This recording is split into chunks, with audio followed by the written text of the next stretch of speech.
Hello, hello. Welcome to the office hours. My name is Paul Shelley. Let's get to the office, shall we? I am Paul, very shaggy Shelley. You get my haircut. But welcome to the office hours, ladies and gentlemen. My name is Paul, Berserker 1 Batman Shelley. This is the AstroPub, your spacebar at the end of Twitch and YouTube. And yeah, this is office hours. This is a live stream that I do not every Thursday, but I do on Thursdays. Sometimes they slip a couple days, but generally Thursdays, where we talk about Star Citizen. If you're watching this after the fact on YouTube, you will notice that this is like 4 hours long. Sometimes I pull little sections out to talk about them individually, though this week is kind of light on a lot of that information. It doesn't mean we won't have the discussions, but, you know, we'll talk about it in a moment. But welcome, everybody. And let's, Shaggy, let's go. Nah, I don't like that. More hair is bad in the heat. I need less hair. A couple of news before we get started, though.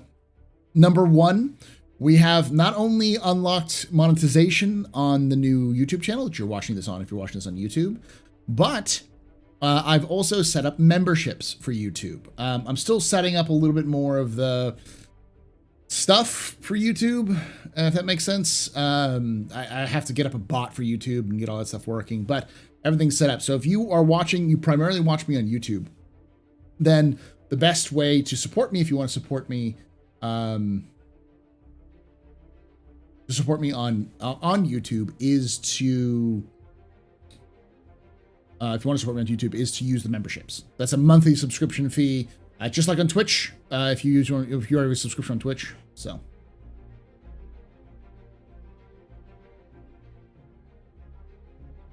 Hey X, hey, I'm one-handed still in my hospital bed.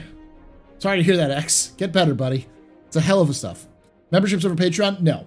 So generally speaking, if you want to support me and you're like, hey, I want to support Paul the best way I can, you can just watch videos. Watch videos, come hang out in streams. Both of those do fine. Like videos on YouTube, that sort of thing. But if you want to monetarily support me, the rule of thumb, generally speaking, is Patreon gives me the best deals. I get like between 88 and 95% of the money that's on Patreon goes straight to me. Then YouTube gives me about 70%. And then on Twitch, which gives me about 50%. The higher tiers on YouTube on Twitch give me more. So like, $24.99 sub on Twitch gives me like 70%, but like YouTube's gives me straight 70 for everything. So that's why I changed the title a little bit. Let's talk about the good news and the good future for Star Citizen. So I'll turn this into a quick, find the link. Chat actually has this. Yes, Tree popped this up. So listen to a quick aside, probably, or capsule. Probably won't do any well, but we'll try it.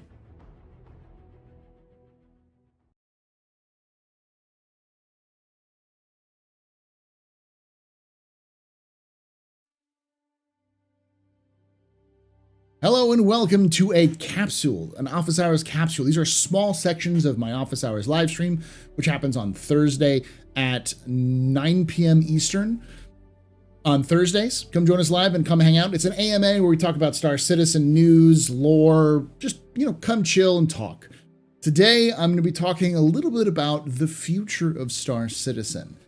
Most of this is just going to be my own thoughts. But I do want to point out a couple of things that we've known from at least 317.2 and 318 going forward. But the briefest of summaries is the future for Star Citizen is looking pretty bright.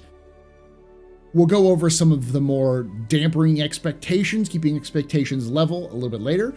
But first, big news for Star Citizen is in the 317.2 PTU. I'm sure you've seen many videos, social media posts that they have unlocked 100 player servers. Now, 100 player servers that do not crash instantly, that you can do big scale battles on, and it's not really much different from what we currently have. That is fantastic news. And CIG seems to be trying the sweet spot, because originally as of Jake Capella, Jake Bradley, CIG, pointed out that their plan was to test this on 3.17.2, but not implement it for live. So as much as we all would like more, this was just a testing. But they've added something. So let's take a look at this. This is an announcement that was made about this afternoon, right before I went live. Wikipedia, who's a player, I believe Waka is one of the heads of the player response, player engagement. I can't remember, Waka, what your title is. I always screw it up. But he's in charge of taking a lot of the information that they gathered and, So, Wikipedia said, we are testing tons of server configs, so might see some random server sizes like 120, 175 and stuff. Hee hee. That cute hee hee. Thank you, Waka. So, effectively, we're looking at server sizes of up to 120. CIG is trying to find the upper limit for their servers, which is a good thing. Bad thing for performance, because they'll find the highest they can go, and then until it breaks. That's just how CIG tests things, which is a good thing for PTU. But it might be bad for people who want to do performance. But the fact that they're also doing slightly less than 100 is also a good thing, because it means possibly, and this is a big possibly, it's not confirmed, they may increase the player count for 3.17.2, even maybe to 75 or 60 to 75, possibly. The fact that they're testing this now, before the persistent entity streaming, or PES as it added for 3.18, is a big deal. Because for those of you who don't know what persistent entity streaming is, it is, in the very simplest of ways of explaining it, what sharding is. And yes, many of you just chuckled. Sharding for Star Citizen is the act of taking players and putting them in a server, basically what we think of as like kind of a realm or a server in a typical MMO. The difference between Star Citizen and other MMOs is that you're not locked to a shard. You jump back and forth between shards altogether, with the eventual goal having one main shard, but the more realistic goal having 3 shards that cover Australia, the Oceania, the US, not US, but North, South America, and Europe, with their own shards you can jump back and forth from. So with 3.18, at least personally, I wasn't expecting any kind of server raises until 3.18 came around with PES, because that is the beginnings of server meshing, in the sense that they are going to hard cap the number of people per shard early on, and they want to find that upper limit. The fact that they're trying to find that upper limit now says that they are far ahead in some cases in terms of their optimizations. The game is performing much better than their own estimations, which is fantastic. It means that something along the line, CIG has inserted some new code or optimized something, which is going to improve the quality of, or keep the quality the same while increasing the number of players, making this game the MMO it's supposed to be. So that's the good news. Bad news is we're likely not going to see it. We may not even see above 50 this patch. And almost certainly when it does happen, it's going to have increased numbers of bugs and other issues. It also does not look like we're going to see a lot of fixes for other major problems, like AI being derpy and missions glitching out. All those sort of things will still be the same. But this is a great little bit of news for the future of the game as an MMO. Because, again, when they're reaching this point, we're reaching MMO levels. There's some contention on the size of MMOs, but some people will say at least the lower end is about 150 to 120 people per server. That's a small MMO. So CIG is already reaching for those levels, and it can only go up from here. So good news, more players per server. That's great. Look up, there's plenty of things. If you're watching this on YouTube after the fact, I'll insert some footage here. I'll credit to the people like Tarada and Captain Burks. Captain Burks put up an entire video of him, 30 minutes of him doing a big combat footage. I'll put the link in the description below. Check that out. It's fantastic. So that's the good news. Bad news is probably not fixed a lot of the major problems, which makes this game more fun. But it's a good step in the right direction. What do you think? Do you think this is a good idea? Would you rather them keep it low, or, you know, if everything's gonna be broken anyways, screw it, throw more players at it? Let me know in the comments below, and like as always, remember, hope to see you someday in the black.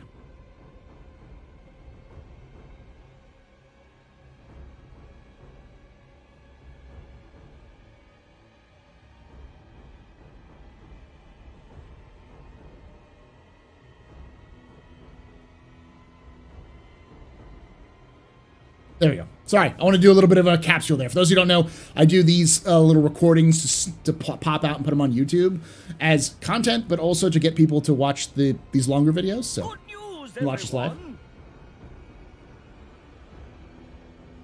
Hey, Colonel Mortimer, thanks for the support. Colonel Mortimer actually is subscribed to us on Patreon and gave us lots and lots of his dollary dues. So thank you for that support. So yeah, what do y'all think? 120 people per server. 2 words. Distress bacon.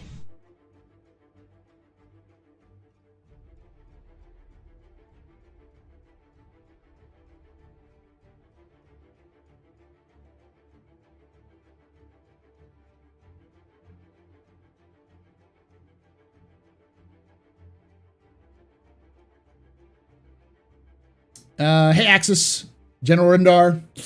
Do I see Chief Gully? Hey, Chief. This is good and great news, but the ultimate question, when will we get pizza? The game will not be playable until pizza is in the game. I agree. It's 100% true. Is that confirmed for live release? No. No, they've in fact said that they do not want to increase the server cap for live release at this point. I think that CIG is getting a lot of feedback from people like myself, other content creators, and other players who are basically just like, fuck the servers, pop it up to 100. If it drops us down to 30 FPS, we don't give a shit. That's 100 people. Like, we would all prefer more people in the game, even if it's buggy, because the game isn't fucking, like, right now, if CIG released 3.17.2 in its current state to the live servers, according to many people who've been playing testing the 100 players, there isn't any difference. All the things are still buggy as shit and broken. There's still problems with it, but we have more people, which is more engaging and fun. It feels things more better. General Endar, you're what? Tested 130 on some. Oh, okay.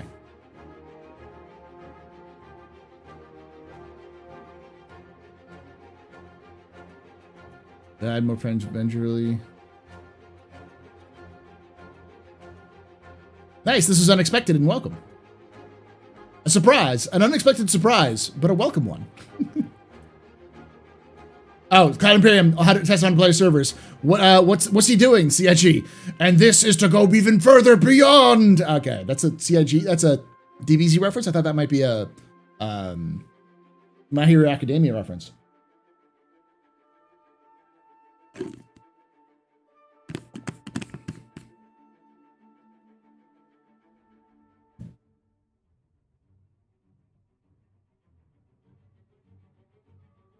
Which is on a server that was maxed at 20. Okay. Beyond plus ultra, yeah. I've been pulling 10-hour installs the last 3 days. Oof. Oh, on personal news, Cam just interviewed for a new job, which pays a lot better than her current job. Works her only 5 days a week and has options to do 4 10-hour days a week rather than 5 8-hour days.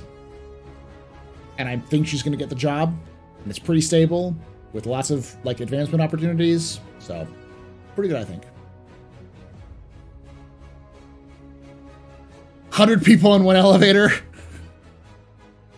Fucking clown car this shit.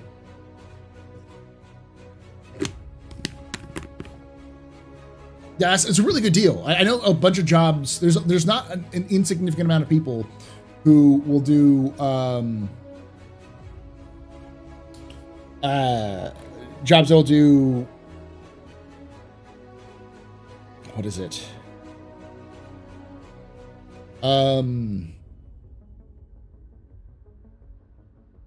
Yeah, 4 10-hour days. Especially engineering jobs. A lot of those like big technical jobs will do like 4 10-hour days where you're working on it like Monday through Thursday, and Friday you either have a half day or no day at all. You just get off, so. 100-person Pisces challenge.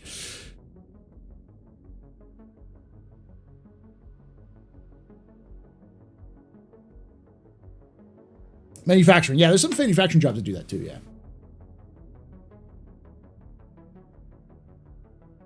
I just made JT, etc. a lot more interesting. My org is looking at teaming up with 3 others for future ones and acting as recognized AA component. Yeah, that'd be very cool.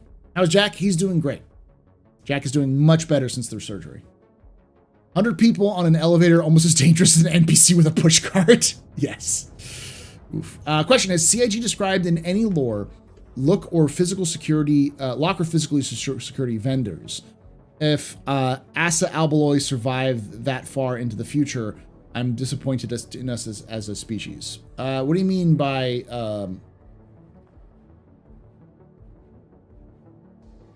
lock vendors? Are you talking about like master lock kind of thing?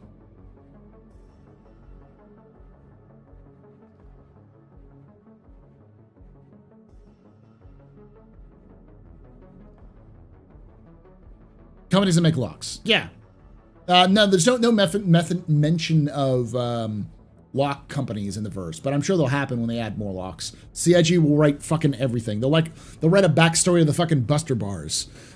Like, everything in this game has a lore piece. And I mean everything in the game has lore. Obviously not everything has lore at any one time, but everything in the game will eventually have lore. When we do get 100-player servers, will Cig release a ship called the Centurion at the same time? The Anvil Centurion, yes. Well, like a combo lock or a master lock? Yeah, I think that's the question. Buster the Destroyer bars? Yes. Blue Recluse will have lore, yeah. It's my goal.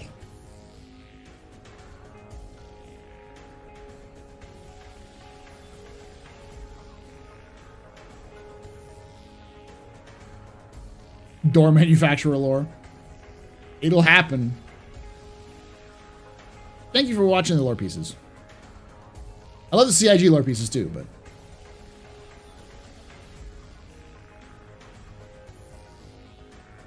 but yeah, overall, this is very good news for Star Citizen. Obviously, there still needs to be some fixes, and one of the major reasons why they're fixing this, like, the 100-player servers, they're trying to 100-player servers, is their theory is, if we put more people on fewer virtual servers, will that make the actual server's tick rate better? Because I think their hope is, if we can get 120 people in a server, will the actual AI, and still perform good, will the AI perform better? Because they're less. The instances are the same number of instances, like virtual instances on that server bank, but it'll be less load on it. I'm glad you loved my fanfic Redeemer lore, General Renderar. No one else did. Well, I wouldn't say no one else did. It's outside of my my Starfield lore, which understandably gets a lot less because there's just not a lot of people interested in it right now. It was one of my worst performing videos. And by worst performing, I mean it didn't break 3,000 views, which is like, oh. But my goal is to try to get, especially with the lore stuff, to get on average of 10K views by the end of the year. But we'll see.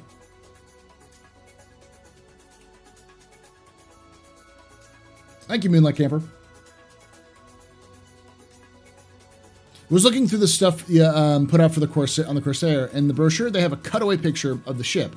I noticed a room attached to the engineering room. Do we know what that is for, or is it possible speculation? I'd have to take a look at it, but I don't know.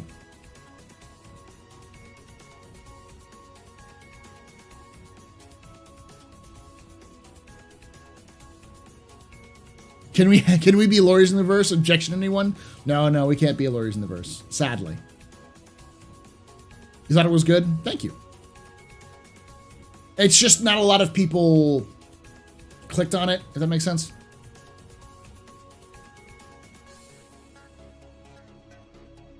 The organization room. They call him Paul. they call him 10K Paul. I get it. Yeah. Well, I looked up like performance of other people my size in general, and an average, if you have over 10,000, you should have the average number of views should be at or near the same number of subscribers you have, generally speaking, if you have a healthy channel. If you have less than that, it's not a bad sign, but like, for instance, I have 14,000 subscribers on YouTube, and that's not a flex, it's just like what I have. So having 10,000 views with a 14,000, possibly even 15 or 16,000 subscriber channel by the end of the year, maybe 20,000, I don't think so, but maybe, would be a good kind of average.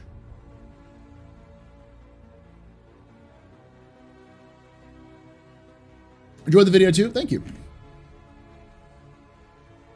Will we have a race, have to race other shards to reach supply and trade hubs now with 50 player servers? No, I don't think so. The concept, so for those of you who don't know, effectively what PES will do is turn everything into a shard. They already have that tech in place, but by moving everything to the persistent entity streaming, to the duplication layer or the replication layer, that will make all the shards work like shards, like they're supposed to. And moving things off the DGS, which should also improve the performance of the game.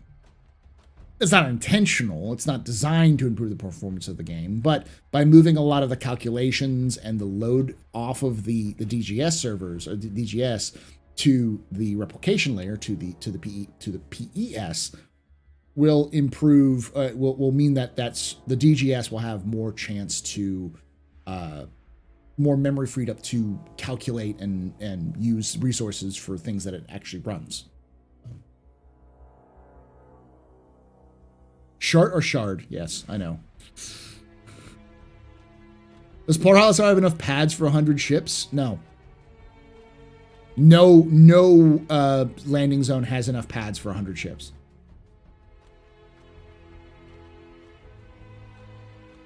I think the maximum is probably not even New Babbage, not Orison, but New Babbage I think has enough for like 30.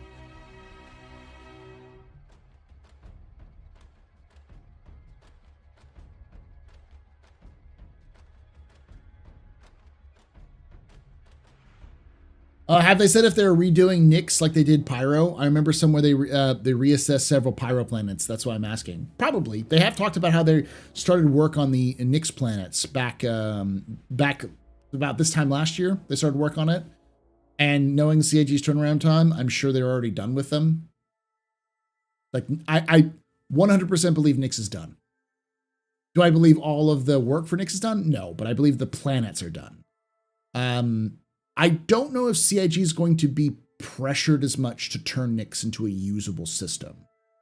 For those of you who don't know, effectively, the reason why there's a lot of lore with dead systems with nothing in them is because back in the day, CIG wasn't anticipating landing on planets when they first pitched a lot of the lore and the concepts for these systems. But now that there are actual landing on planets, they need to make the planets more interesting, so they're starting to change a lot of the lore around the individual planets. Now, some systems already have pretty vibrant worlds, so it wouldn't be too difficult, but most of the systems that are going to be in game soon, Odin, Nyx, probably Castra, Pyro, these are dead systems. They were designed to be completely just dead, lawless hellscapes. But now they want to change that a little bit and improve the gameplay for them. But like with Pyro, because Pyro is the second system in the game, they wanted to kind of refit it so it wasn't as boring. Having Nyx be a little bit more boring fits with the lore and is fine. It's okay to have a system that's just like a couple of outposts and a landing zone, as long as you make that landing zone interesting to go to.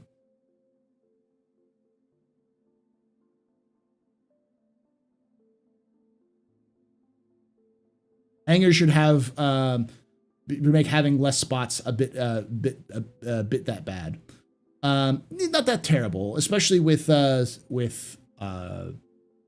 the new hangars added to the space stations, because if you don't have a hangar, you can land on a pad. So they still have all the pads, just like 10 pads, plus they also have like 20 hangars. So you have like 30 landing spots per station now, which is not bad.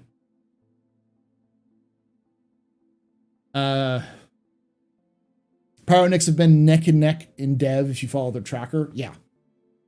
I think the only difference is that Pyro is getting more attention and resources because it needs more interesting stuff. Like Pyro is going from being a dead system to being a gang system. So I expect when Pyro releases that they'll have 5 to 10 factions in the system, all vying for power. We know of at least the Xeno threat. We know of the I want to call them the regulators or the enforcers. I can't remember what they are, but they're like the vigilante group. And we have the fire rats. Plus we'll likely have, 2 more, maybe 2 to 6 more of those in there.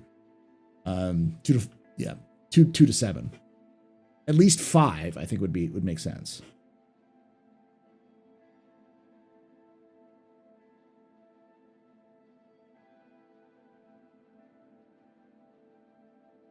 So, that's going to be like, there's a lot more resources being put into space stations around Pyro to make them look more unique and interesting, to put more work into the gangs. We know that the Fire Rats are getting an entire gang overhaul, like their colors and uniforms and outfits are being worked on. So all of that stuff is going to be there. The Overseer, is it called the Overseers?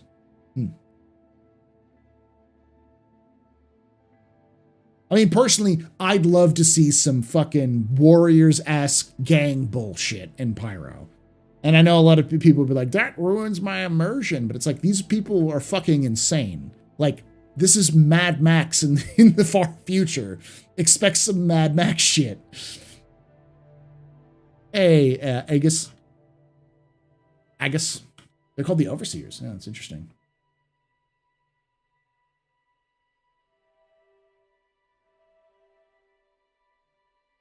Dead Lawless Hellscape sounds like New Jersey.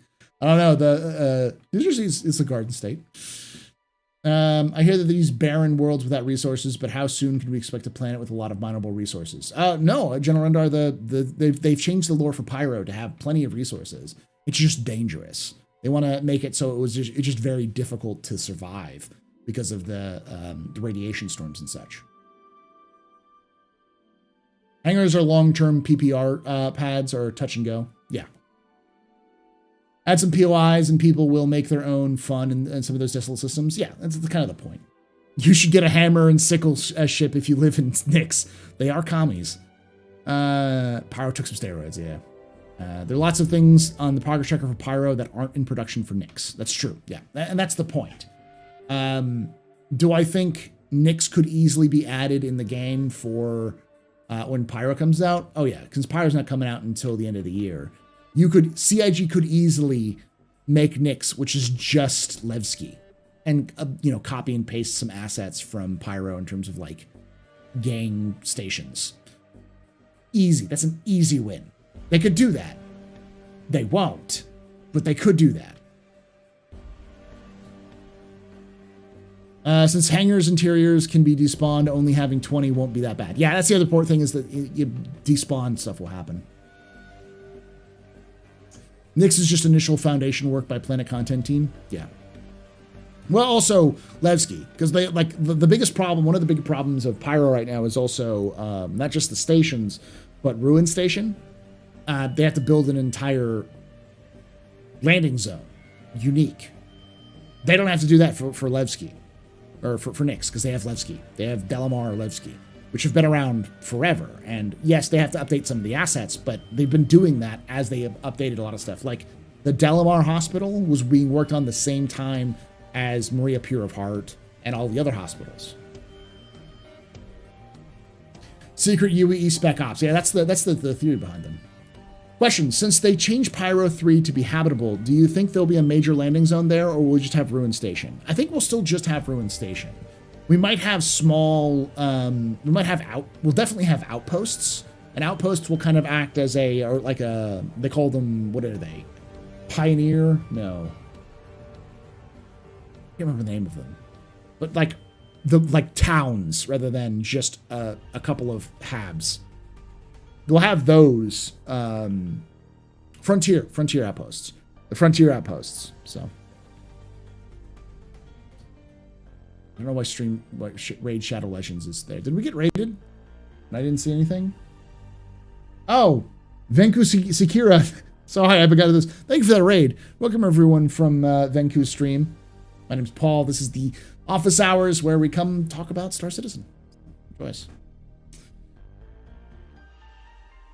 How you doing, Venku?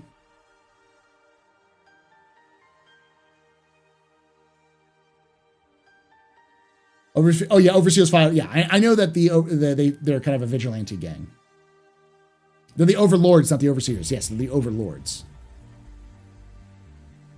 To say that the overseers doesn't sound right. System's just the Philippines. Ouch. Jump point to Pyro is medium. What ships won't fit? That's a good question. What we know of, at least, is that the Idrises that Xenothreat's been sending into Stanton have been coming from Pyro. So if a medium jump point can fit in Idris, pretty much every ship in the game can currently fit in that. Maybe not a Javelin. Probably be the upper end. But we'll see.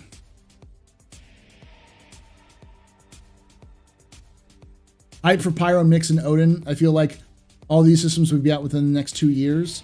We're almost certainly, once Pyro comes out, Nyx will certainly be out maybe the patch after or 2 patches after. My guess is probably 2 patches after because I want to kind of flesh out Pyro a little bit more. But if Pyro comes out spring of next year, which is a big maybe, then we'll see Nyx fall, around CitizenCon. And I think the next step after Pyro, after Nyx, is not Odin, but Castra. I have a big reason for it. It's a simple system. It's small. It has like 2 or 3 planets in it. Only 1 landable planet, which has 1 landing zone. It's fairly remote, but it's a UEE system, so it's lawful. It's got some unique architecture, but it's fairly easy to do. The planetary stuff isn't that big, that difficult to do. It's a fairly simple planetary system in general, and it would work as a nice kind of end destination. A more boring planet, but it's a military outpost, or former military outpost. Kind of, I think, technically still a military outpost. They just allow civilians there now. So. 120 players per server. They boost the limit yet? Yes. In fact, there's some references that people have been saying 130 players per server. But they're now variable. You can get a server that has 120 people, or you can get a server that has like 20 people. They're checking all of them.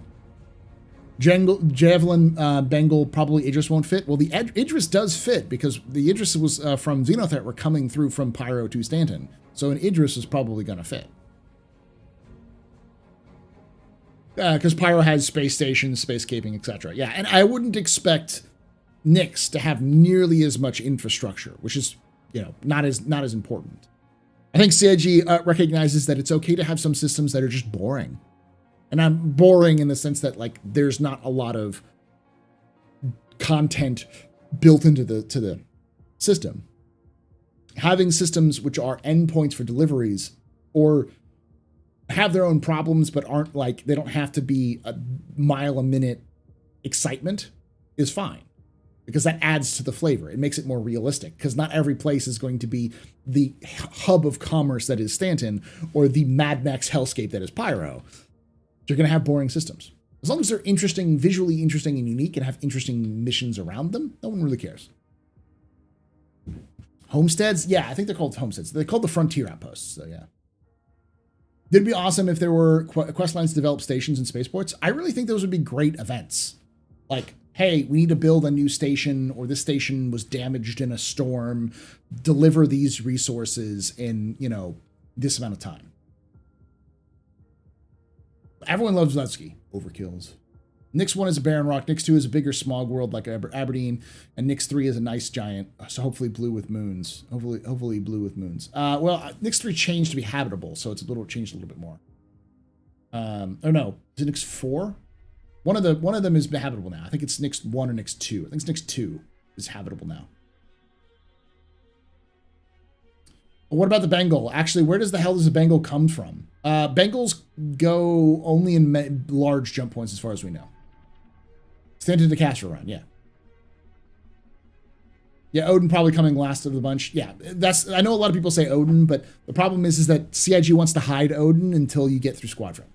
So, honestly, Pyro should probably be very locked behind rep.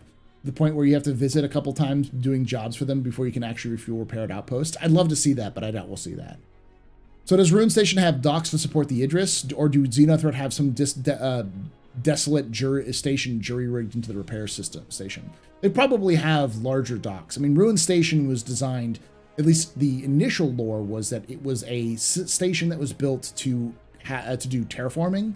So getting larger ships to come in is something that ship would be designed to work with on a regular basis, because it needs larger ships for larger shipments. So either large docking bays or hangars. It's also completely disarrayed. It's like Grimhex, but bigger. But disagree on Castro? Why do you disagree on Castro, Chief? Castro, never heard of it before. Did you do a lore video of it? I'm going to. My plan is in the next couple of days this week. Tomorrow I'm going to finish up the video for Saturday, and then I'm going to write and record the video for Tuesday tomorrow as well, and then edit it on Saturday. So on Tuesday, I'm going to do the beginning of what I call system surveys, which will be kind of like the Lore Maker's Guide to the Galaxy, but I'm going to go a little bit more in depth and kind of talk about the lore and also how that feeds into the gameplay a little bit more for each system. So I'm going to start with Pyro. As much as we can, as much as I can, but I will do a Castro one.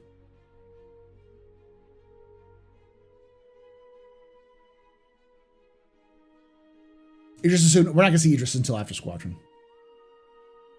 Castro would be so cool with a cloud deck. Yeah, for those of you who don't know, Castro's main landing point is called Sherman, and it's actually built on top of a mountain.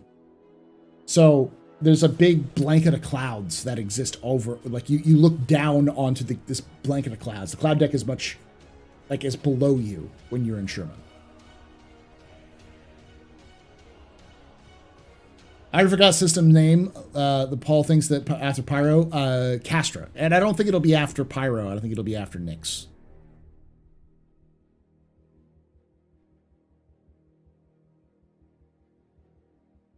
Yeah, there's 3 planets in the Castra system. There's Castra 1, which is Barren Rock, Castra 2, which is terraforming, and the third, Castra 3 is a gas giant. Or is it an ice giant? It's either a gas giant or ice giant. It's not a terrestrial planet. But I guess technically ice giants are terrestrial, sort of. Not every country on Earth is interesting. Same should be the case in the universe. I think Nyx will be filled with a variety of asteroid fields. Yeah, I mean, it's got a major asteroid field, which is where Delamar is located. Some places just plain.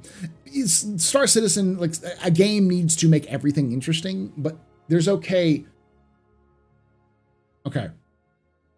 This is going to only make sense to people who've watched anime. But there's something called the cozy aesthetic. And if you've watched anime, it's the anime set in the rural countryside, like the Ghibli style backdrops, or a rural town, rolling green hills, coastlines. It's comfy but boring as shit. But it looks nice. It's like a nice place and you'd like to go and visit or live there, but it's boring. That kind of aesthetic. I think it's okay to have that aesthetic for some locations, because people will still enjoy that. Blue moon. Yeah, I get it. I think we'll add a hitting jump point to Pyro, give something for exploration, Sipsifine. Nah, not yet. I think eventually they'll just start adding in jump points and let players find it, but not yet. When did they change that about Nyx 2? Very recently, in the last year or so. Can confirm bagels only go in big holes. It'll asterisk one of the words into your comment. I'm not sure what you mean. We won't see Vanduul in the PU until at least after Squadron 4 releases, then Castro will release before then. I think so, though. Off topic, but has anyone played Stray yet? I haven't yet. It looks great, though. I guess it's on YouTube only. What do you mean, Soulflare? I'm going through. I'm backlogged. I got to check everything. The crashindo of a movie. Wonder why it's asterisked. Bengal probably came from Terra. Yeah, it probably came from Terra. The Arc Star map is out of date for things like landability and just game mechanics, like even flying on planets. Yeah, it would be. The Arc Star map was made in like 2014 or 2015 before we had landable systems, which automatically bans anything that sounds even remotely sexual. Did I see anything that was? Oh, Climax. Okay. They need to update the lore on the Pyro on the star map. They need to update the star map, which they won't do. Any truth to Terra being developed at the moment by the Planet Tech team? Probably not true, one. That might be coming from references that there are old images of CGBot working on, or Behavior, I think it was Behavior, working on the Terra Prime landing zone, because they did start working on it a while ago. But just like working on Area 18 and Levski, the Area 18 that we got in game is very different from the Area 18 that Behavior gave us for what was called the social module. That changed dramatically. So anything that was done for Terra from Behavior back in the day is likely not going to stick for the final release.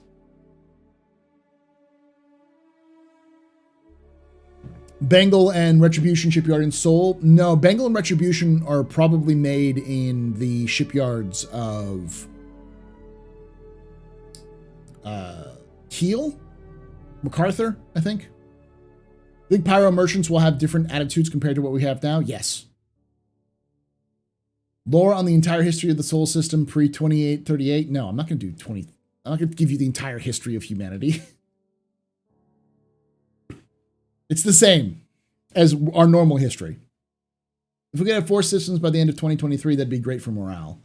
I don't think we'll have 4 systems by the end of 2023, but I wouldn't be surprised if we had 3. Slice of life, yeah, kind of like a simple thing. I barely watch anime. I know exactly what you're talking about. Yeah, you know what I'm talking about.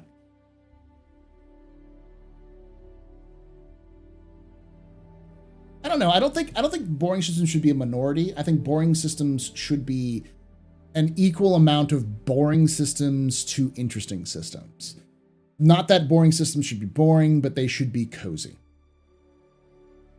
Like, Terra is not going to be an interesting system. It's going to be interesting to explore because its planets and its moons are all very, very, very, like, different.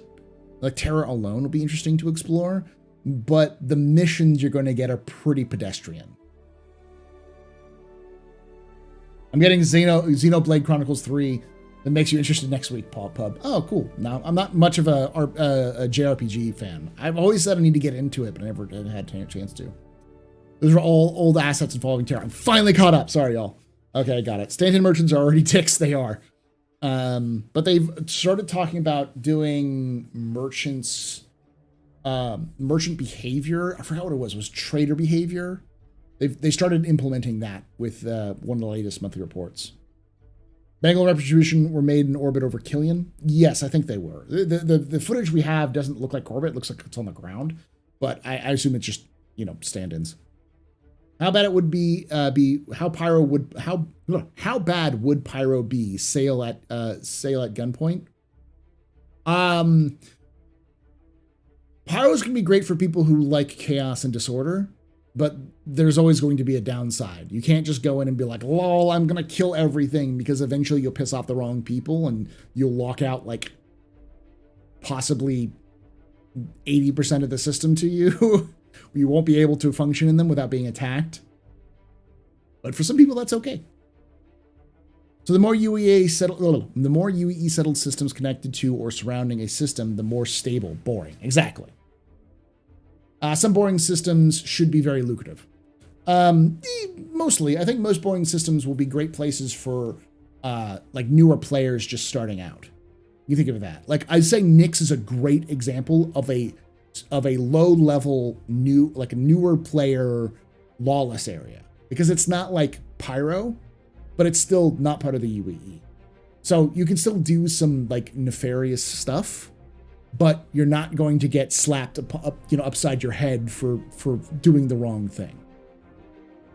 YouTube's really delayed tonight. No, I'm slow on everything. Everything might be delayed. Even in an anarcho state, there is some order. Yeah. How many systems do you think will come between Castra and Terra, seeing as it's one jump from Stanton? I think we're likely to see Stanton, Nyx, or Pyro, Nyx, Castra, Magnus, then Odin and Terra. I think we'll get about 7 systems, and I don't think we're going to get Terra until they reach beta. But I think that the speed upon which they're releasing landing zones is going to increase, like systems are going to increase to what we had with Stanton towards the end of Stanton, where you were getting like 1 planet and 1 system every patch or 2 patches, major patches. I think eventually we'll get 1 system a patch going forward.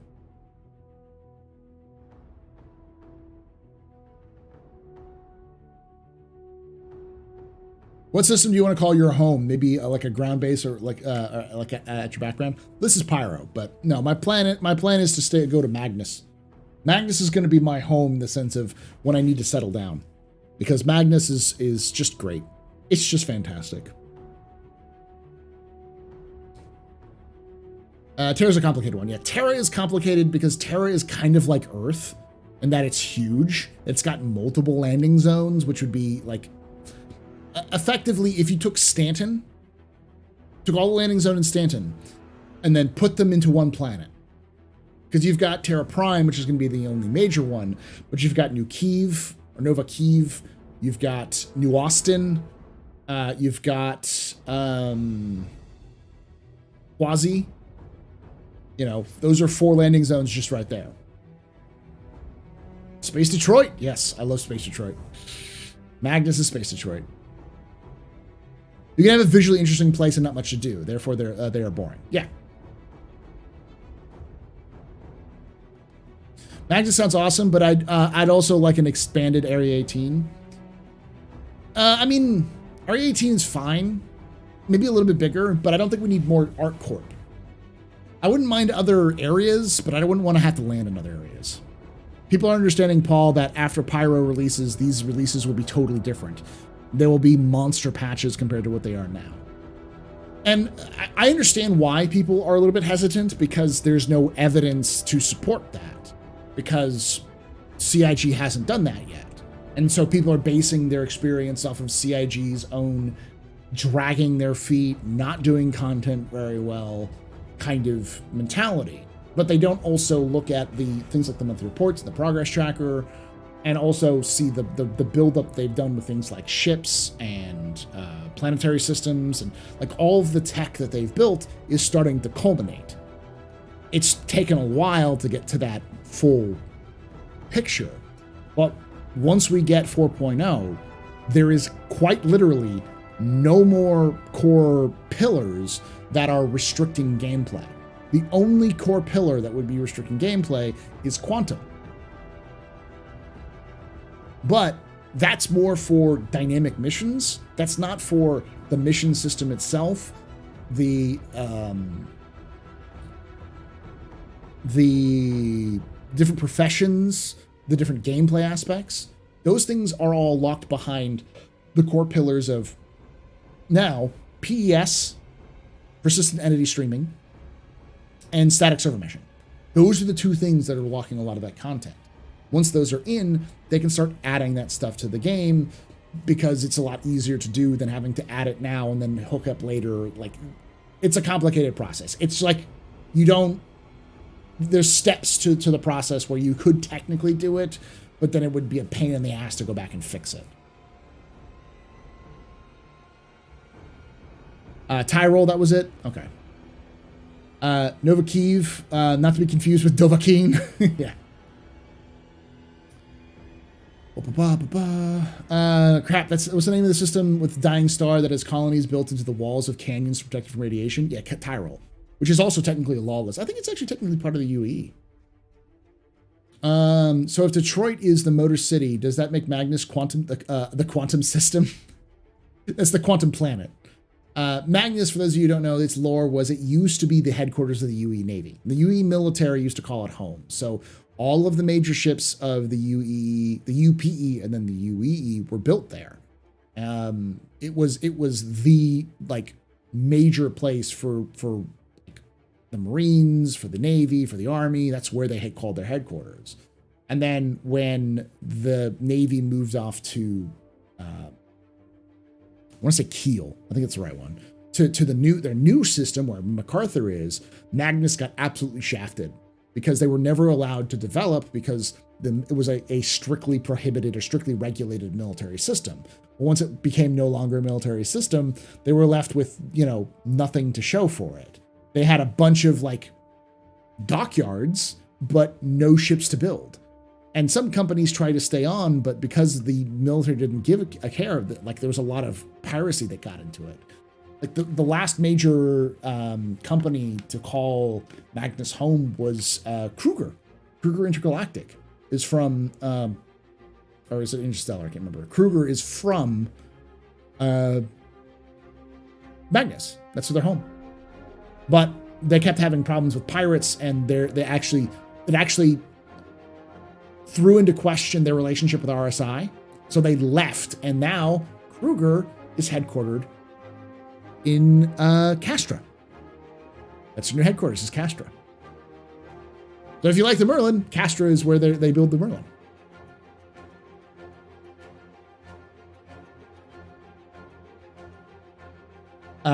So that's the reason why Drake set up shop there, because effectively Drake walked up and said, "It's for real estate," because they had basically capital class military grade shipyards which were just laying in mothballs. They're like, cheap free land. Fuck it, let's take it. Because Drake is utilitarian to a fault, and I love them for it.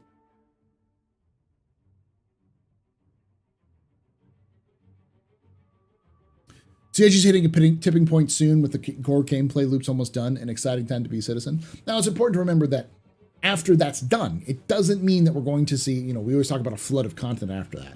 And in my perspective, a flood of content means more content that we usually get over the course of several patches. And it will, like a snowball going downhill. Like it'll pick up speed as it's going, and then it'll get bigger and bigger and bigger, and becomes easier and easier and easier for the team to build those things. And you're done.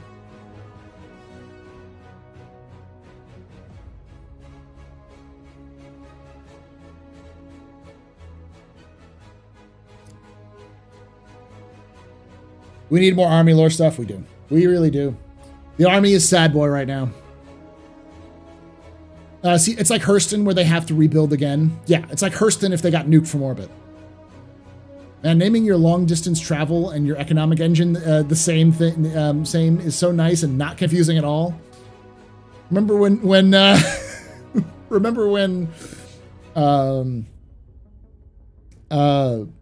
Sources Live, when Disco was like, we're so good at naming things.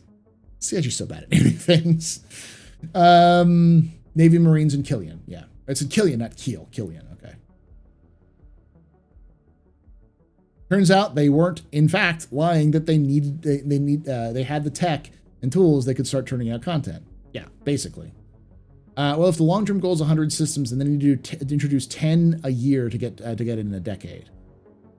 I wouldn't be surprised if they could do 10 a year, because the people who are in charge of doing the systems are Montreal.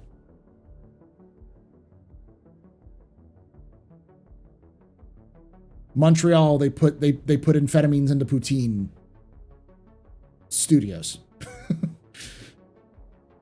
Jake would totally do that, though. Yes, he would, because it's free real estate. Willing to sell those pirates to those pirates helps in the bargaining and bargaining things out too. Exactly. Speaking of Dover King, I literally did a live stream of that today. How funny. Of Skyrim? That's nice. I don't think we'll see 100 systems, maybe 10 for full release, and then each year 1 or 2 more for the game's life cycle. There's a problem with that. I understand that kind of mentality, but there's a problem with that theory, because CIG will open themselves up to a lot of lawsuits if they call the game released before 100 systems, because they promised on their Kickstarter 100 systems at release. So I think it's much more likely from a legal standpoint that they will just stop wiping and do a soft launch of the game, but not officially call it 1.0. And then they'll add systems as the game increases in size and scope, that kind of thing. Drake is feasting on the Navy's scraps. It's so funny every time. It is.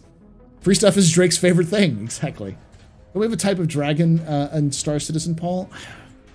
I want to say so. I can't remember where, though. The social applet website is named as the same as a major ISP. Yeah. Spectrum. I think they'll be able to pump out systems much faster than that. Yeah, it's important to remember that, A, not all systems are super developed, and B, once they have the tools in place, it becomes a lot faster for them to do stuff. Have you seen the Voice Plays cover of The Dragonborn Comes? It's marvelous. I've seen that yet. It's good. Me and Hurston, after we bomb it. Shh.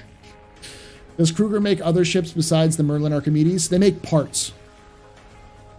They make parts and like Kruger makes weapons. The main weapon of the Avenger. The nose weapon of the Avenger is a Kruger weapon.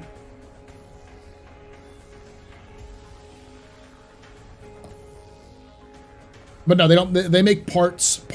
Like I would imagine Kruger making subcomponents and components as well. Planets and empty star systems are easy. Filling them with sandbox items is what the sandbox teams are for, and they're growing those teams rapidly. Yeah. Yeah, CIG and naming. Tell us all about the Titans. Which ones? IV drip that meth. Yeah. Looking forward to base building.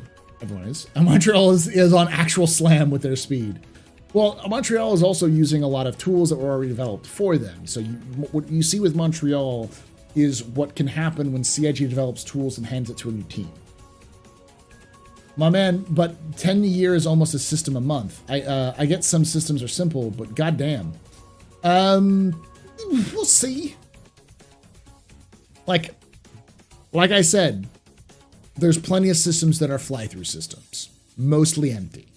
Of the 100 systems, I would say 30 to 40% of them are lawless systems, which means they have a landing zone and some scattered places. As they get their systems up and running in terms of procedural generation for things like outposts and different types of like towns and stuff like that, and even cities, because they're already working on procedurally generating cities a little bit better than they currently do.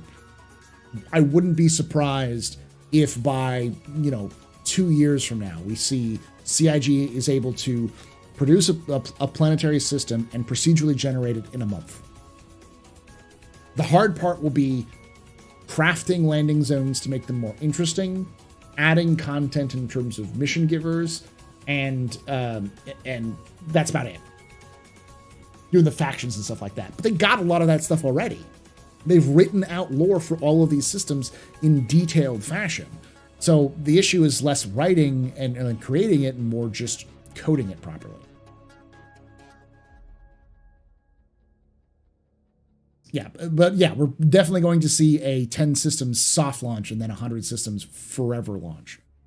Forever beta. Yeah, I mean, there's plenty of games that go forever beta. It's kind of how that works. I think it's weird that people say it's going to take 10 years to release all the systems. Like that's a bad thing. That's 10 years of new content. Well, for a lot of people, they say 10 years. The game's already been developing for 10 years. That's another 10 years of gameplay. And a lot of people are like, I won't be alive for that, which may be true. A lot of people who back Star Citizen are, 40 plus. 120 players. I thought it was only 100. Nope. They as of 3:30 this afternoon, my time, so 4:30 in the afternoon Eastern, Wikipedia said that they are running out server configs of up to 120 people.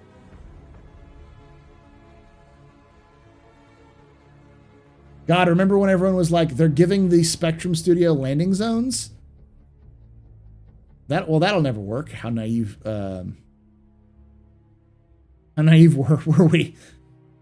I always thought it was a good idea. It's Montreal. It's one of the best bang for your buck city in terms of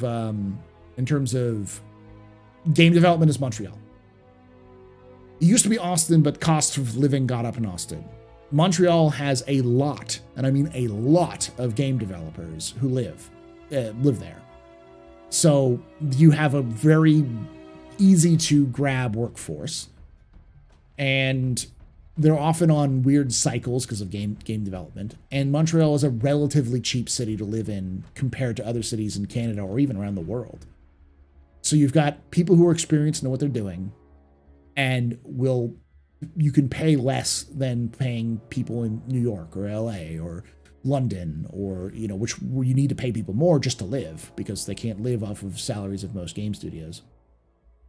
So yeah, bang for your buck. It was a good idea. One of the reasons why they're opening up studios in Manchester, because it's cheaper there, though they don't have a lot of install base in terms of people, so they have to move people there. There are only about 30 to 32 landing zones in the Star Citizen verse. We already have 4 of them. Yeah. And of those landing zones, like 8 of them are between 2 planets. Like there are 4 landing zones on Earth. There may be 3 to 4 landing zones on Terra.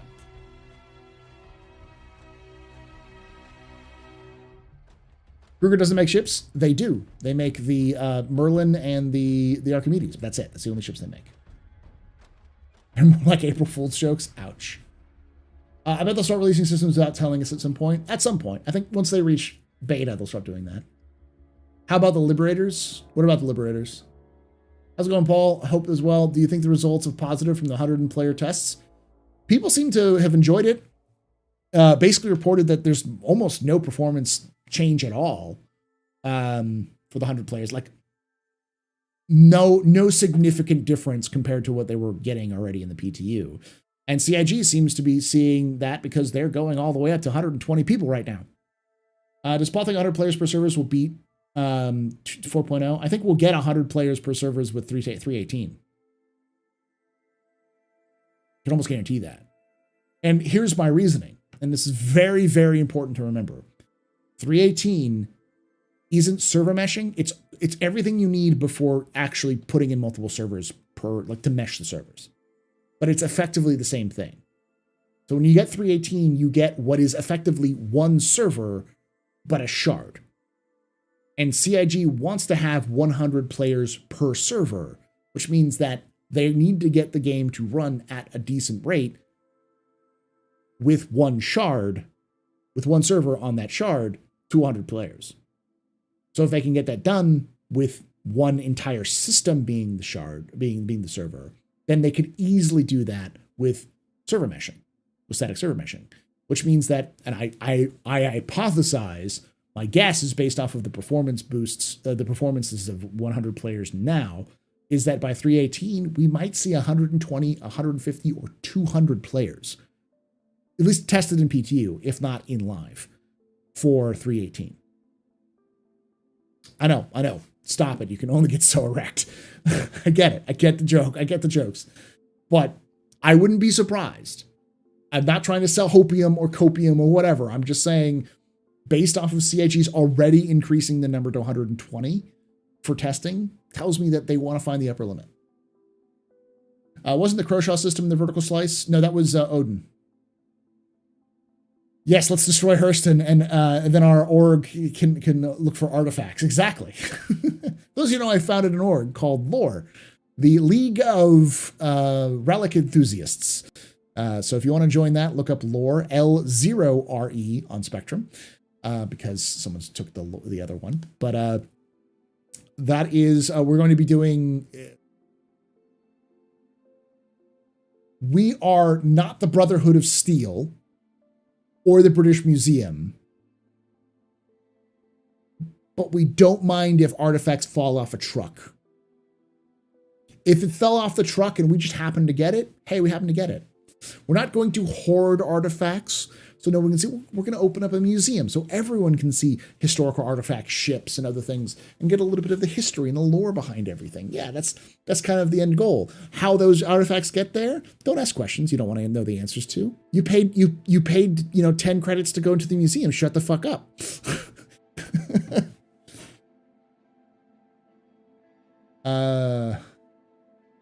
Won't be surprised that Kruger eventually releases a straight-up heavy fighter, the Dumbledore or something, maybe.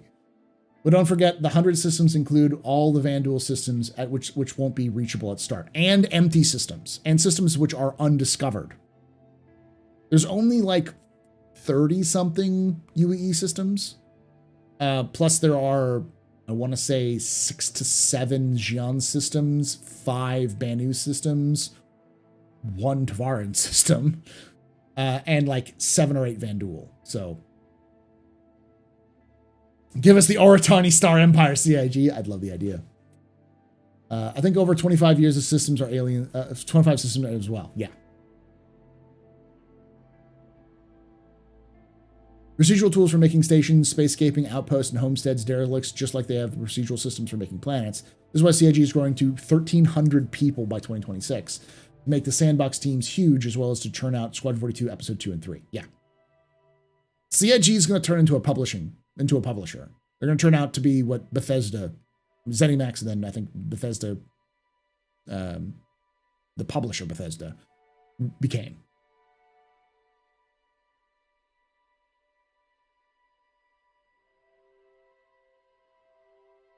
Also, just be they release, and that's if they continue to make money. Obviously, anything can happen. They could explode tomorrow. We don't know, but especially with 1,300 people, that's bigger. Like that is almost that is over. I can't even comprehend that level. That's close to I want to say close to Ubisoft, but I might be wrong. It's in this weird zone where they're like far over surpass all of the independent studios and smaller publishers that exist, but they're still like so far behind all of the major publishers.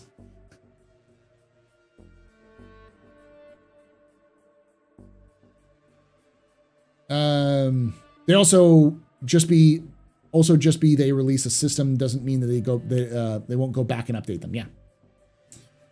Do you think newcomer down the line will be able to pick which systems in the Stanton? Yes, 100%. I think when 4.0 happens, they'll have a switcher, a system chooser, like a where do you want to spawn. Awesome stress testing, yes. 10 years. I'm a 64 max server right now. World of Warcraft asks, what am I, a joke to you? Most people won't ever visit all 100 systems, no. So at least Odin is partially made. Odin is probably completely done.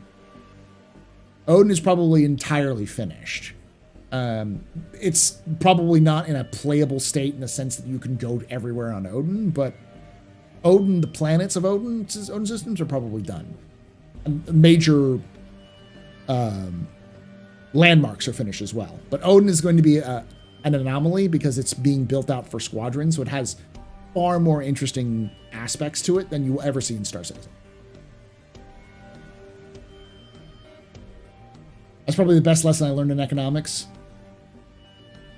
What, that the more you make the faster you make something, the more the more you make of something, the faster you get at it, and the cheaper you are.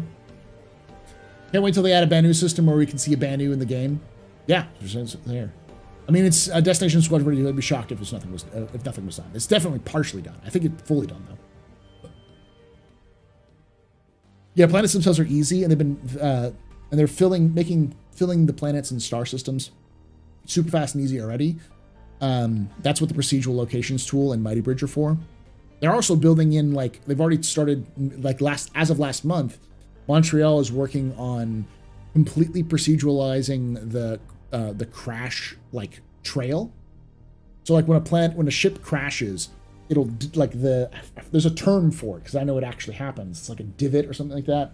It's the trail that the ship would have left as it's crashing. They have to handcraft that. It doesn't take too long, but it can take about a week to do one, trail. They're working on a procedural system right now, which reduces that time from a week to 2 hours.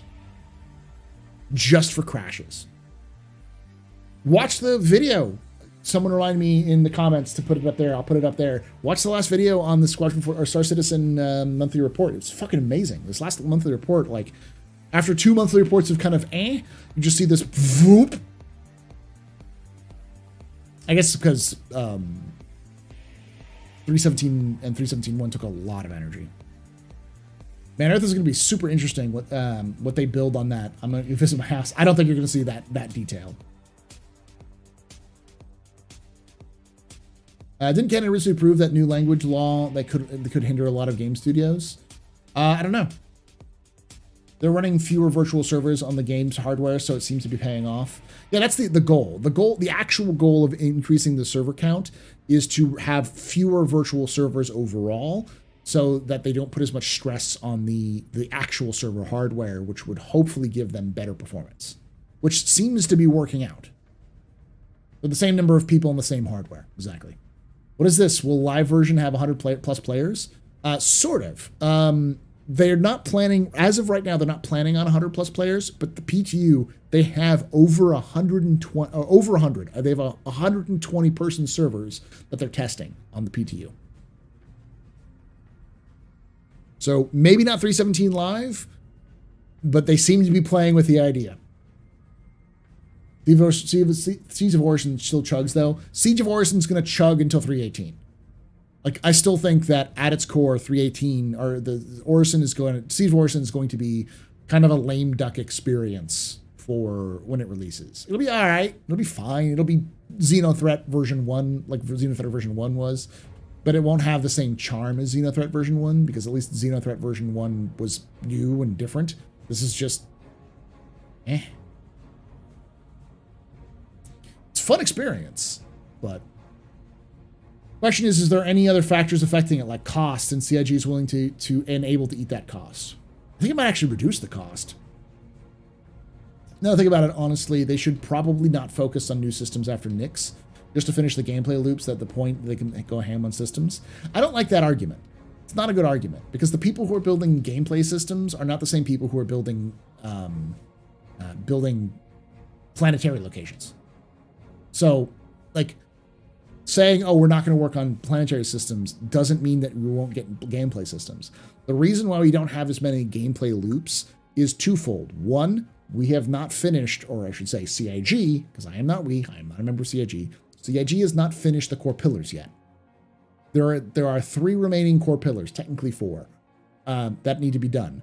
The 2 of those 3 to 4 pillars, I'll explain the 4th one, will be done hopefully by mid next year. Likely it's CIG we're speaking, so 4.0 probably won't come out until fall of next year. But if CIG handles everything the way they think they're going to handle it, then 4.0 should be released next year. Which means once that is done with, we will have more gameplay loops be able to be produced in the first place, because that core tech is holding back development of gameplay loops. The second thing that's holding back development of gameplay loops is Squadron 42, because all of Squadron's loops need to be finished beforehand. So we'll get the scraps, the table scraps of Squadron's loops, because once they get finished in Squadron, they get added to Star Citizen, but that's going to take some time. Once Squadron is finished and out the door, they can start working on specific gameplay loops that you don't need in Squadron, which will allow them to produce it. That neither of those has anything to do with systems. Most of those have to do with things that need to get done beforehand, which both are getting done. Does the server performance jug or just client performance? It's not server performance and client performance. It's more just the AI sucks ass.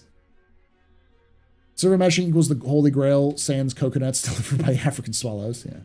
I was on a 100-player server, and it was very stable. We had like 50-plus player battles, royal, no problems. Yeah. The thing to remember is that with Gen 12, the things that affect client performance now won't be in 318. Exactly. Force of Orison tests today were brutal, but in AI performance, so much better than before. Yeah, AI sucks ass. Like, that's my point about, like, Orison's not ready. We're not ready for Siege of Orison because the AI is garbage. AI would down you, then walk up to you and send 2 rounds to finish you off. Or are you saying that they're more brutal in the sense of, like, they're better? Darj, is that what you're saying? Do I think Star Citizen PU will be a different direction than Squadron 42 after Squadron release? Gameplay mechanics, fidelity? I think once Squadron 42 is released, Star Citizen will probably focus on, because what Todd Pappy seems to really, really want is profession loops. What do you call it? I think he called it profession loops. That's the thing he wants. So I think that's what we're going to likely see. Reaches for copium pipe, yeah. It seems to go well with 100, yeah. It's not stealing, it's creative acquisition. I'm looking forward to visiting the bar in this museum. Lore equals Indiana Jones theme intensifies. Yes. Wouldn't be surprised if we get at least 75 players. CIG, we have 100 systems in game. You guys just haven't found them. ZeniMax Media, yeah. Okay, so I'm still far behind. I'm gonna skip a couple of stuff. Sorry if I'm going through a bunch of this stuff. I'm gonna try to do my best. Hey Naz, how you doing, buddy? Matt C, with the haste that CIG will include Vandal content during following Squadron 42 release, since they won't have to spoil the SP. Oh yeah, I think they'll definitely add stuff from Squadron to Star Citizen. I think they'll add stuff from Squadron from Star Citizen, probably the patch before Squadron comes out. Gross income increases is not necessarily that increase in pay. You have to compare the cost of living with the areas of jobs in. Yes. Level. Oh yeah. That's what you're talking about with economics. Yeah. Aquatic predators will be fun. Yeah, that's the other thing. Squadron 42 is already working on predators. They're working on fauna. Yeah, fauna in game. I always get flora and fauna mixed, but it's flowers. Fauna are being worked on currently in Squadron 42. The AI behavior for fauna is being worked on as of last month. But no one fucking reads the Squadron 42 monthly reports, so they don't know that. Also, riot shields are being worked on in Squadron. We're getting fucking ballistic shields in game.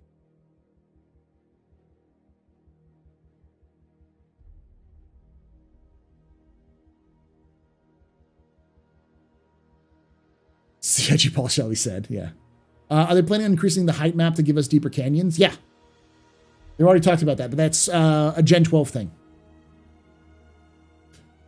Somehow I suspect Avatar 2 will inspire some changes for CR's aquatic life. I don't doubt it.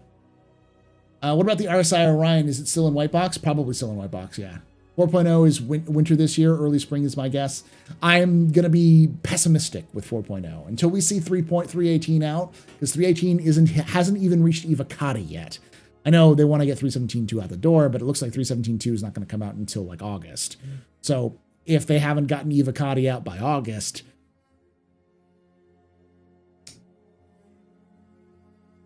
it means it's not coming out until November, which doesn't bode well for like 4.0 coming out this year. We are the Pathfinders, and we're charting the way through the nebulous information surrounding Star Citizen and its development. We need ship painter game loop. We do. It's the same argument for ships. Stop making concepts and finish the ships we know. CIG employs concept artists. They need to work too. Yeah. The Orion temporarily removed until they can be prioritized, if I recall. But either way, it's more than a year out. Yeah, it's a lot more than that. That's awesome. If they're they should be cabin tools. Ninetales don't mess with. Ninetales are brutal. They are a brutal gang. You should watch my lore video. Again, remind me in the comments if I forget this.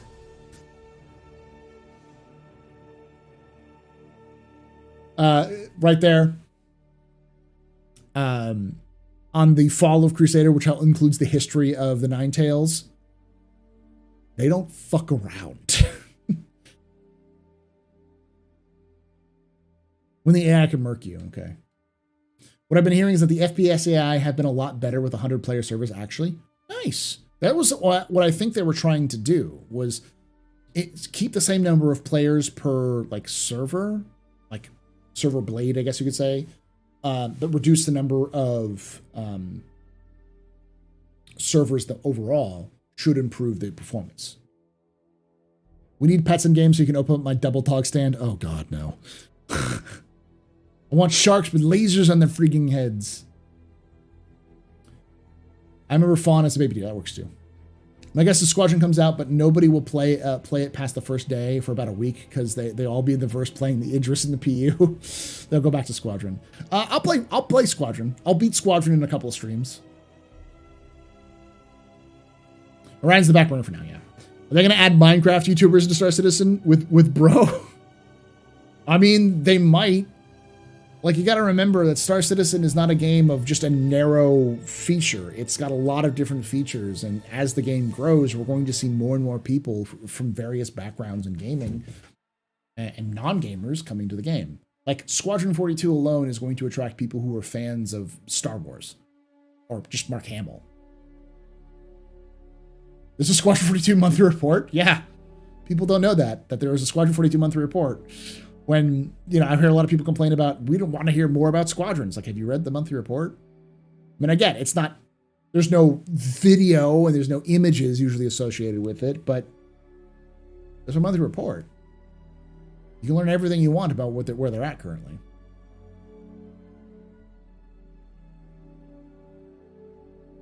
Ballistic shields, yay.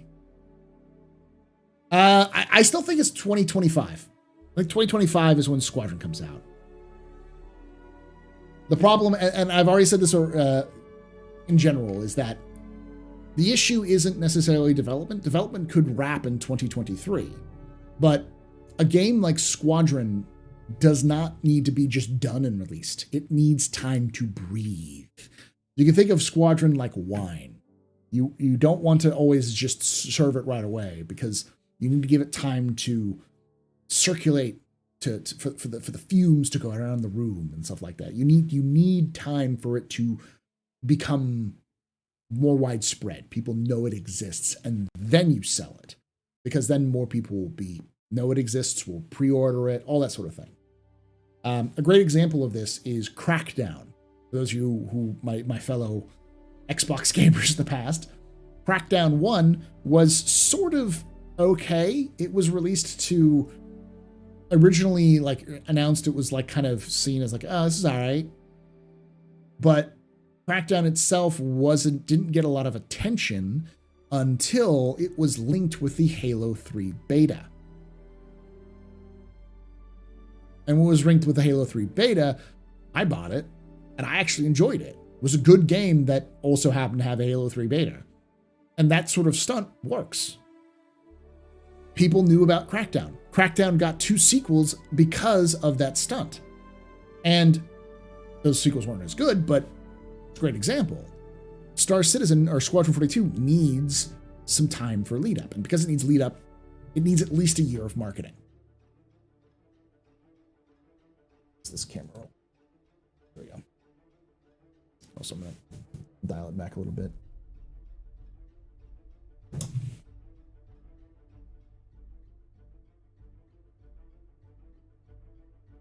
Let people complain. Everyone's working on Squadron. Grizzly 318 might come out in 2022. Might. It's definitely coming out in 2022. 318 is 100% coming out this year. The question is more when 4.0 is. Hey, Tyler, how you doing?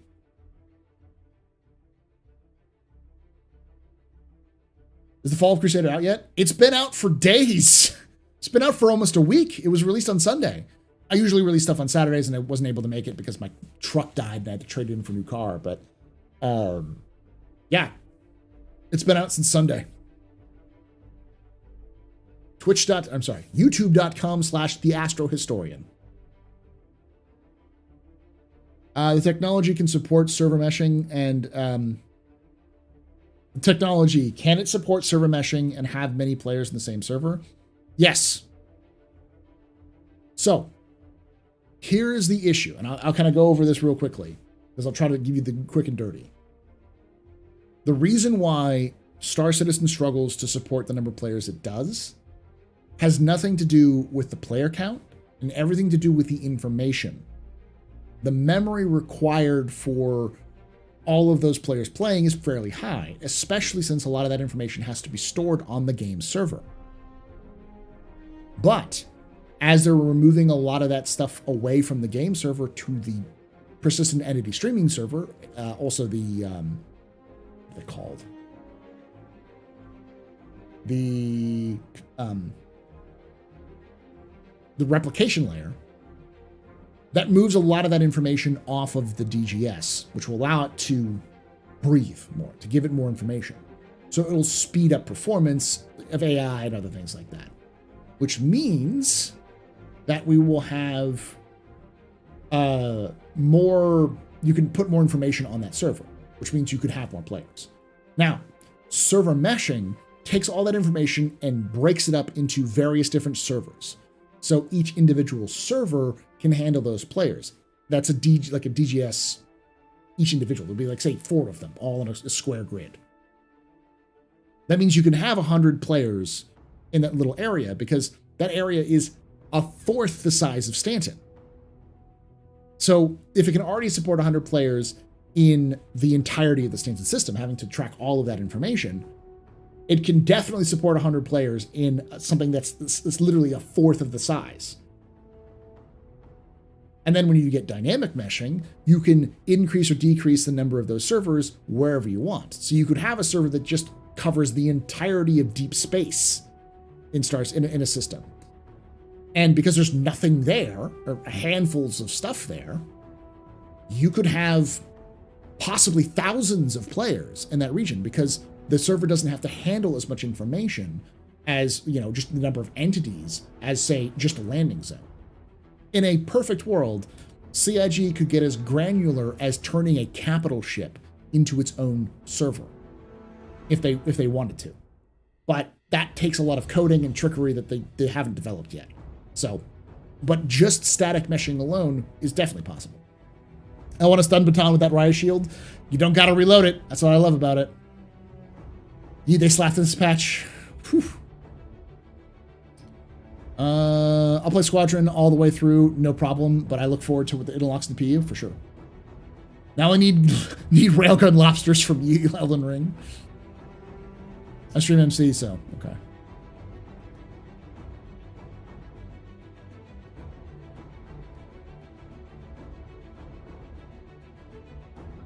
We're getting Solmanir gameplay now. You don't immediately pour out your bourbon into barrels and sell it right away. You age it and let it ferment and refine. Yeah, Crackdown is a great example. Yeah. It needs a year of marketing, and that's why CIG got nearly 65 million investment for marketing purposes. Yeah, and do graph replication layer. I wish they'd tell us how they plan on breaking up the system with static server meshing. Yeah, because they've said, the one thing that I'd love clarification is they've said that they want to do, I believe, 6 servers for the initial mesh. So the question is that 6 servers per system or 6 servers per shard? Because if it's 6 servers per shard, that's 3 servers per system. If it's 6 servers per system, that means you could have a system, effectively 1 server for every planet plus deep space. 1 player per planetary system per planet and moon. It'd be cool if when Hades gets added, they add dynamic events for old Hadesian bunkers being found and players having to fight through automated security systems with each other. I'd love that, yeah. Will there be any advantages given for players in the PU that have played Squadron 42? Yeah, it's called citizenship.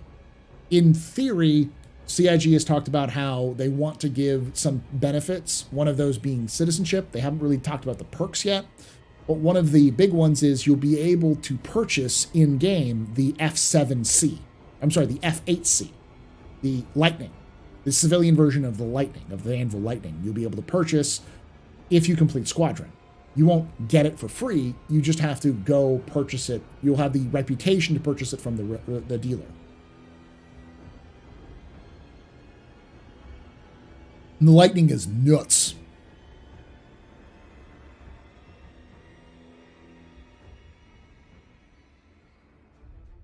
Yeah, I could probably turn that on. That's there. Yeah, I think that was the one. No, it was in one of the comments they made specifically about I think it was the Q&A that they did for it.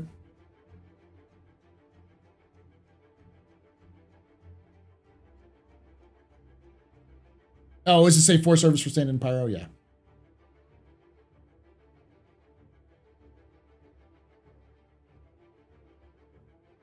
Yeah. Second release, server mesh release. This will be a static mesh of once single replication layer hybrid service and 4 DGS nodes to simulate stanton and pyro. That's all the motivation I need to complete Squad 42. I don't think it's an F7A, it's an F7C. I'm sorry, F8C.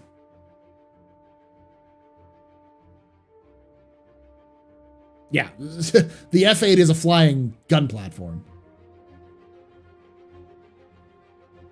And more the Lightning will be too good. I get some ships are just higher quality than others, but as standards now, makes any other signals useless. I disagree, Angus, because there's a couple of things that people forget that by the time we get that, range is going to be an issue. No one's using a Lightning without a carrier. That's just going to gulp fuel. It's going to be inefficient as fuck. So the only way you're using an F8 is if you have the logistic support system to use an F8. People always discount that. People are like, oh, well, in the straight up, the card game battle, this one is always winning because it's got the best stats. It's like, yeah, but it's going to break down more frequently because it's more complex. It's going to need more parts to fix. And it's going to need, like fuel to function. Chris Roberts talked about jobs that you can have at factories and make weapons, etc. So did he specify that those factories are managed by AI or players? I think it's by AI. I don't think players will make them. Yeah. Is this the Anvil Lightning? Yeah, that's the F8. That's the F8A. The C is a civilian version. I'll pull it up so you all can see what the F8 looks like. We've actually seen them in the verse. They've actually been flying them around at Invictus and such.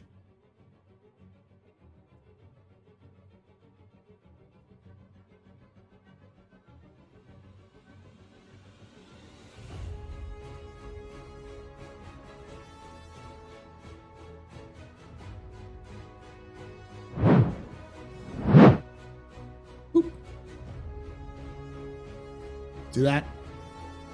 That's the F8.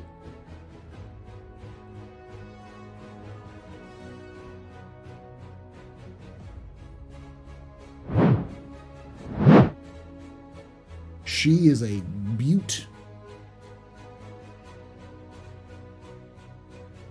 When's the wipe coming? 3.17.2. So 3.17.2 live. So when this current patch version PTU goes live, which is anywhere from a week to 2 weeks from when. A good test for a 100-player server, but as many players as possible and ship in a ship and crash it. I thought of a good use, because I don't think anyone's done this yet, is take 100 players and put them on a single ship. Like put 100 players in 890 and fly it around, see what happens.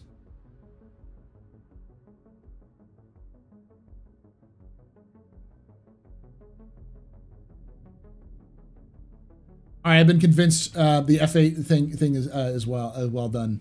Well done. I am calm.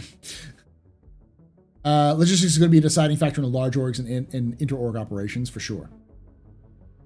So if the advocacy uses Avenger stalkers to get around, how do they get around? Are they supposed to be operate independently? They operate independently. It's important to remember that the Avenger stalker is actually a very efficient ship. You can put a good efficient quantum drive on an Avenger stalker and get through Stanton multiple times. The problem is that you're going to get there at incredibly slow times. But a advocacy agent works in one system only, usually with some support, but they work independently. There are usually, in some systems, they have multiple agents, but the head agent of a system is called the SAIC, or Special Agent in Charge.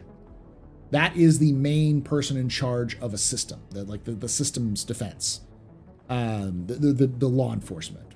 They're kind of like the sheriff or the marshal, like the federal marshal for that territory. Yeah, the reference for, I know a lot of people, it's like, oh, it's Judge Dredd. It's like, nah, it's like marshals in the Old West was the inspiration. You know, one marshal for an entire territory. That doesn't mean they don't have support. The advocacy has non-agents who are just, officers who kind of work when they do the need to, and they have bureaucracy and stuff like that as well. Yeah, Dooley is SAIC. She's the special in charge of Stanton system. And it makes sense that Dooley is the special agent in charge of the Stanton system because she's fucking from Stanton. She was born and raised in Orson. She's a Crusader girl.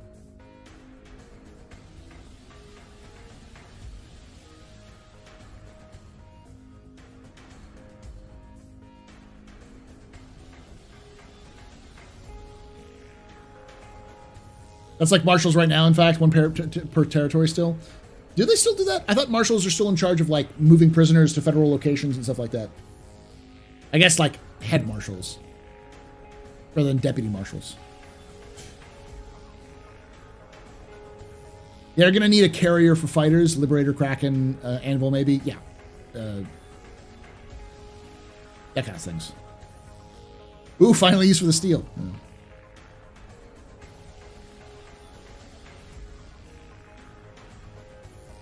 Do you ever see a hardship breaker style expansion for salvage post-launch focused on org gameplay? It makes sense to me that they'll be centralized salvage areas around planets. I mean, yeah. I don't think CIG is ever going to, like, Star Citizen is never going to have the detail that hard space shipbreakers has, but I don't think they're going to be too far away. There'll definitely be modules that you have to separate, and like there is in hard space, but like much more larger areas. We need a Detective Dewar thing for the advocacy? We do. Space Walker Texas Ranger. Ah, the Pegasus. The Pegasus, which is dead. Pegasus Dedasis. For those of you who don't know, the Pegasus is no longer on RSI's list of ships. It's gone.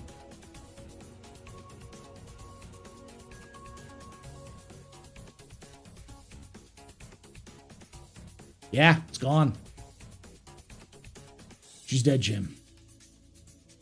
I don't. That doesn't mean that they won't come back in some other way or form, shape or form. But the Pegasus, as we know it, is no longer listed as an official ship run by RSI. And while I know people are like, "Oh, it'll come back," they have ships on. So Jump Point. Jump Point does these kind of overviews of ships and companies every so often, like ship companies or ship manufacturers and just general companies. And I think it was the last Jump Point, the June Jump Point, they released, or yeah, either the last one or the second to last one. They released a ship overview, a company overview for RSI. And RSI, they specifically do not state the Pegasus. They have literally every other RSI ship that exists, including concept ships and larger ships, which we've kind of seen in game or haven't seen in game yet.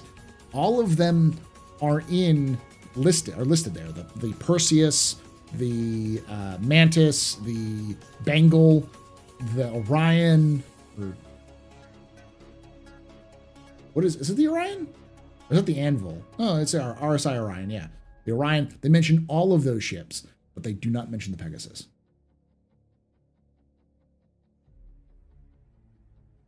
They killed it. They killed it in the most cowardly way possible. Now, it could be that they just screwed up and forgot to enter it. That's fine. Like, I get that. And there might just be an oversight. But it doesn't look like an oversight.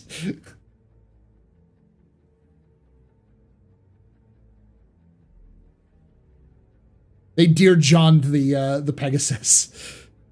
For those of you who are brand new and are like, what the fuck is Paul talking about the Pegasus? The Pegasus was originally what was called an escort carrier. It was essentially a light carrier that was going to be your main hub of operations for Squadron 42. And then that changed to, originally it was going to be a Bengal, then it got downsized to a Pegasus and then to an Idris, when the Idris got bigger. And they only mentioned and showed off a couple of concept images of the Pegasus. Let me actually pull up the Pegasus.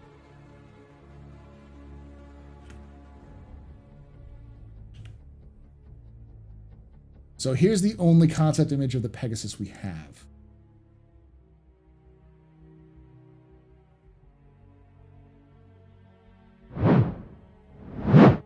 This is the Pegasus. You can see it's very caterpillar-ish. You've got this main hangar here. I think this was supposed to be a secondary. I think this was the main hangar, and this is just kind of the fuselage. Very kind of much like portions of the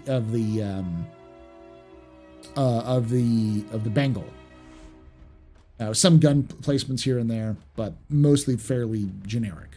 Though this does look like it opens, so it might be primary and secondary hangars.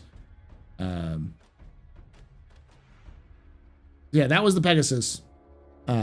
It's no longer being worked on.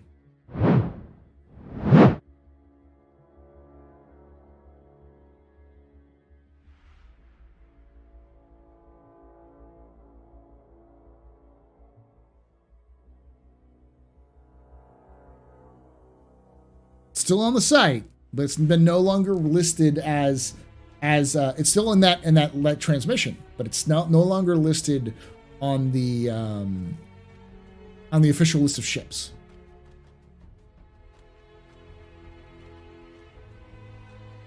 But there never was. Pegasus will only have 32 fighters. Yeah, it was gonna be very small in comparison. I don't like the design of the Pegasus, but from an economic and projection force standpoint, having a mixed fleet makes much sense. The problem with the Pegasus was at its core, it was in an awkward place. Because you could easily replace the Pegasus with a couple of Idrises, which requires much less, numbers.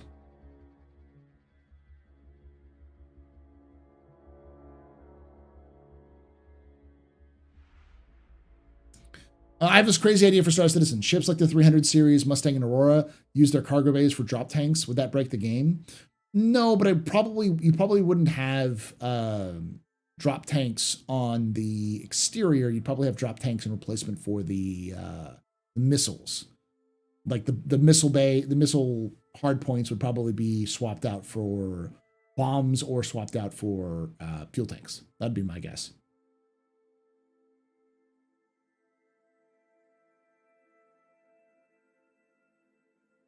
Hey, what's up, Kirkland? We're talking about the death of the Pegasus.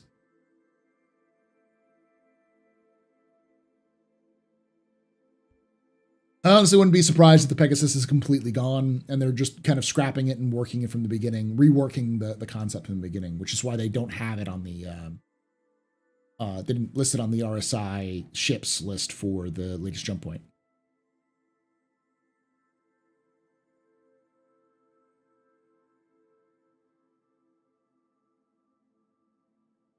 I mean, all right. You want me to blow y'all's minds who came in right after recently? The Bengal carrier has been in game for over a year.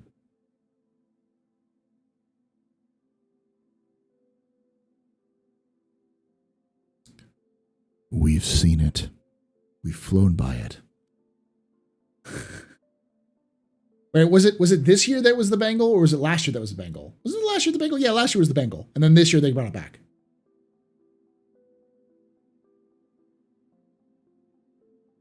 Yeah. We've had it for over a year. You just can't get into it. It's like the Idris or the Javelin. Oh, I guess the Javelin can go inside because you can tour it. But like they didn't release the interiors. Yeah. People, look it up. Look up Bengal carrier in game. You'll see like only a couple of months ago, the Bengal was fucking one-shotting Hercules that were trying to kill it.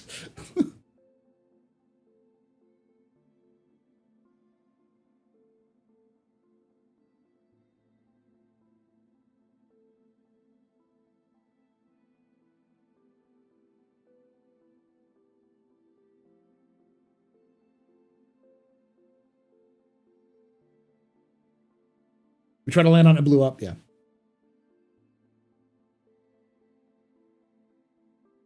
It's huge. Yeah. It's fucking bonkers big. Come on, folks. I know great Pendini has been hard on their sense of time and memory, but the fact still stands. What do you mean, Jaded Cynic?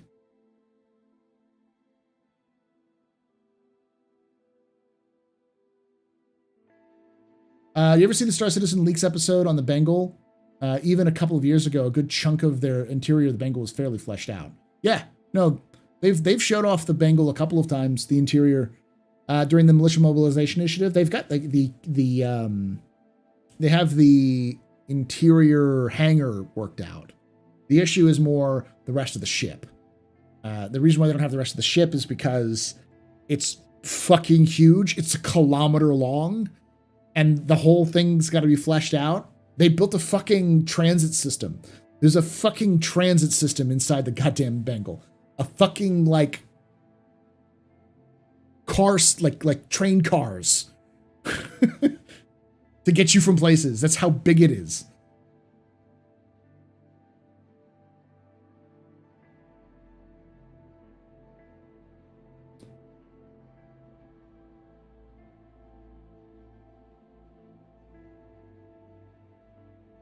It's not 1 kilometer long. It's 998. Yeah, and like I said, it's almost 1 kilometer long. Tell me that the Retribution was still there and not gone the way of the Pegasus. The Retribution is still there. It's in lore. It's likely a huge part of Squadron. I don't know if it's part of Squadron's storyline necessarily, but a ship like that is screaming single player experience at some point.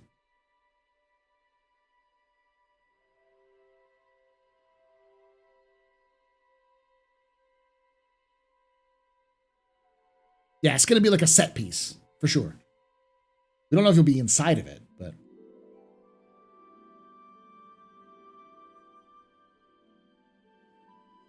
The Pegasus is just the one that we didn't get a lot of information on. It doesn't have a lot of lore on it. Like, the Retribution has legitimate, like, 2 lore posts. No, 3 lore posts on it. The Pegasus has 0.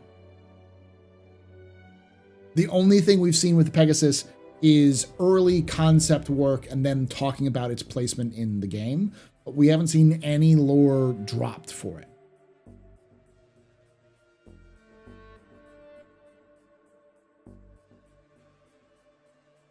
Serving on the Bengal requires an Argo Trains member card. I wouldn't be surprised if Argo builds the goddamn rail systems. A lot of the Retribution may not have been explorable area. Yeah, the Retribution may be one of those things that's a set piece for Squadron in a single player game. It screams single player. So it may not actually be an interior at all.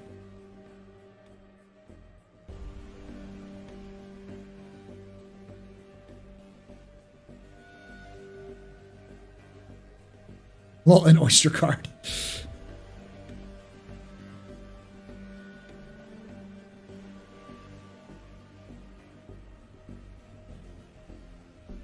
Yeah, I agree. A cruiser or a battle cruiser makes sense. I wouldn't be surprised if we got like an escort carrier, but I'd expect it to be shorter. I'd expect an escort carrier to be more along the lines of a Kraken, which, look at the Kraken.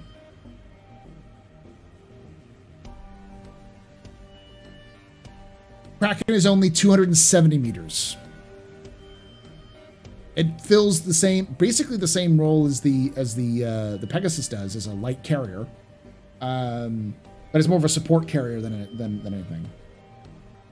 I don't think it has.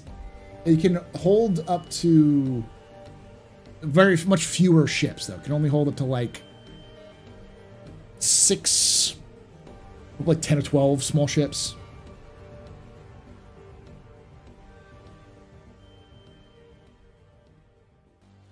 I'm getting some stuff here.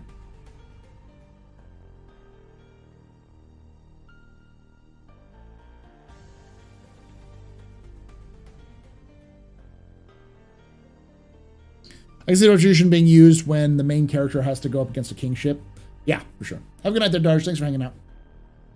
Thank you for doing your mod thing.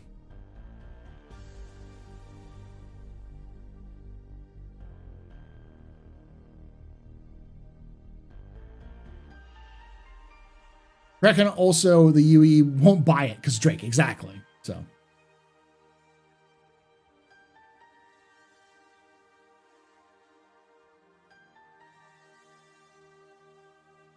Effectively, what the UE needs is not a Pegasus. What they need is, as Tree has talked about many times, an assault carrier or a landing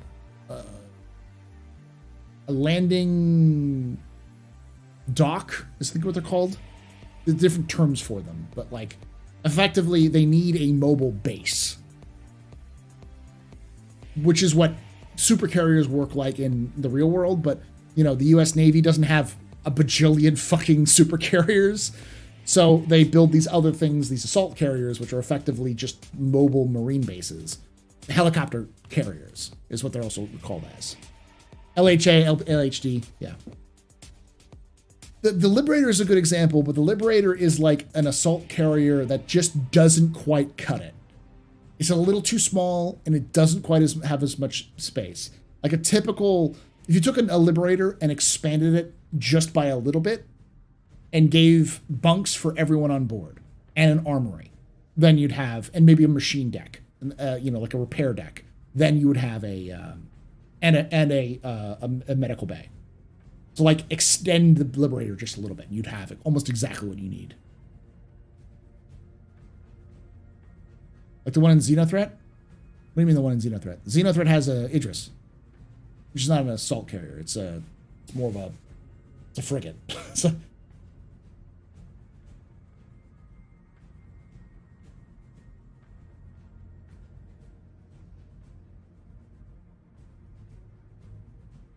we love Drake. UE, not so much.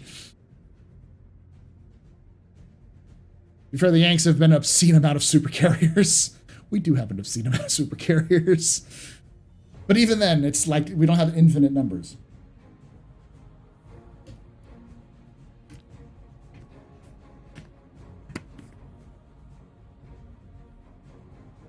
Yes, the good guy side has a big carrier. It's called a Javelin. It's a destroyer. The Star Citizen's concepts of ships are a little bit different from modern ships. The modern, like they have the smallest capital ship is called the Corvette. That is much more like a destroyer or a destroyer escort. We don't even have Ds anymore, but destroyers as of today. Frigates are much more like destroyers, kind of. That's why, like I said, destroyer escorts. Corvettes are kind of like on the bottom end of that. Frigates are more like destroyers. Destroyers are more like cruisers, and then capitals, like stuff. Like the Javelin is considered a destroyer. That's not a fucking destroyer. It's a goddamn cruiser. In almost every way, it's like all of its operations, everything screams cruiser. Yeah, Liberators are directly LCACs.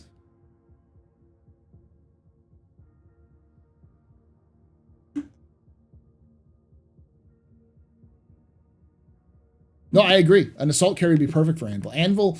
Anvil making a mobile marine base would be fucking on brand. They make the goddamn Valkyries. Like, and the fucking Legionnaire, the Skeeter, the Mossy. Like, they, like, if Aegis and the Navy are like this is Anvil and the fucking Marines.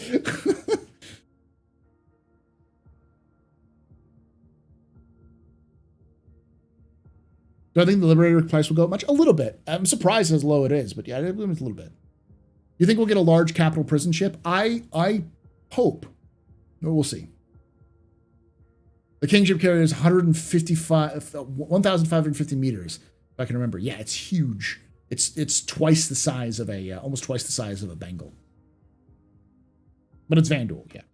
You might see one.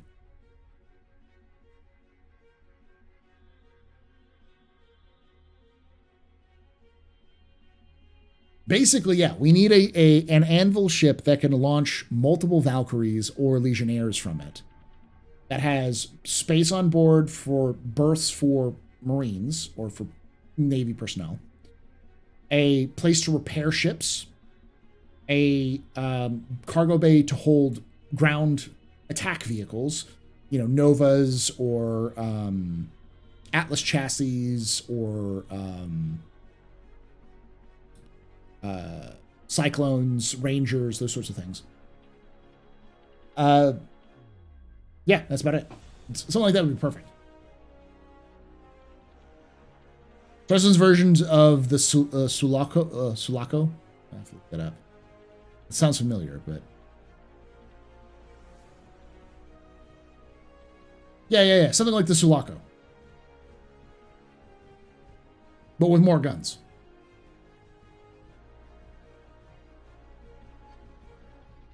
Or maybe less guns. We'll see.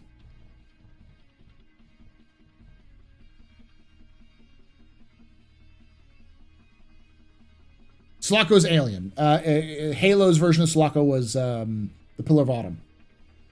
Pillar of Autumn is just Sulaco.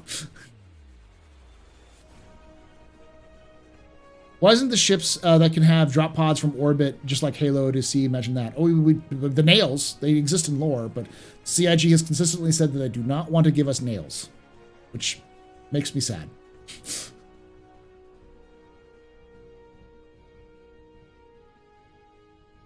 And I will say that the reason why you need something like that in game is beyond just lore. It's also player and NPC reasons. Player reasons, what I just described is a mobile base. It's not a Kraken. It's not a Javelin. It's not like a massive ship that's designed to just fuck your face. It's designed to function for players and orgs that need to function in long distances in remote areas where there is no logistics. So, like, if something can hold 2 Valkyries, it can hold a lot of fighters or mining ships, you know, probably taking multiple moles. If it can hold multiple smaller, like Nova tanks, it can hold like Argo cargos or Auroras and those kinds of things in there as well. And having a way to repair those vehicles is important.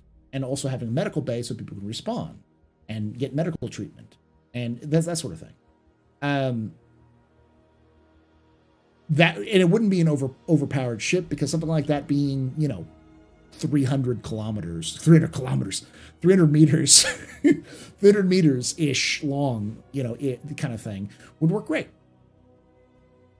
A Kraken, but with more, and probably a little less than a Kraken, but not much.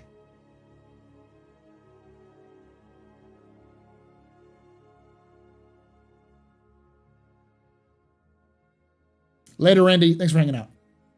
The Anvil Mjolnir. Anybody needs to be the hammer brought down. Yeah. It's a shame they already wasted the name Valkyrie, because that would be a great name for a ship like that.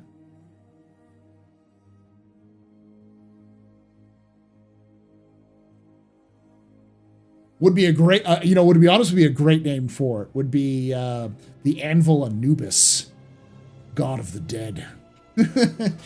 When you need to bring death with you.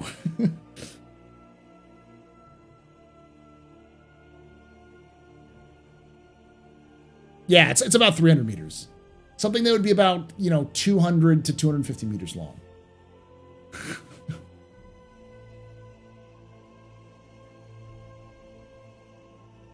And the reason why the Anvil Anubis would work is it's an alliteration, because it's, you know, well, not the alliteration, but AA in there. God of the Dead, and also people love Stargate, and that would be a great Stargate reference. Like how they wasted the name of the Expanse. Yeah.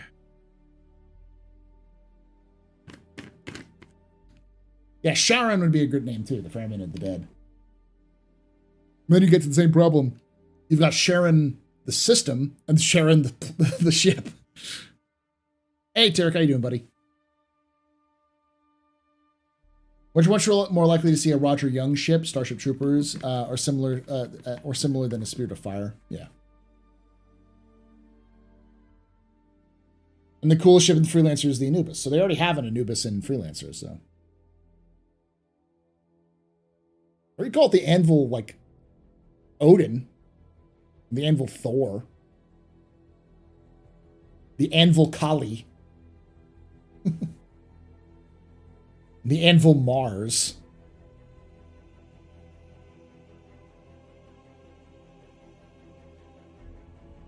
Actually, I want to see more slice of life ships. I do too. The 400i, the comfy 400i roll. You need more of that.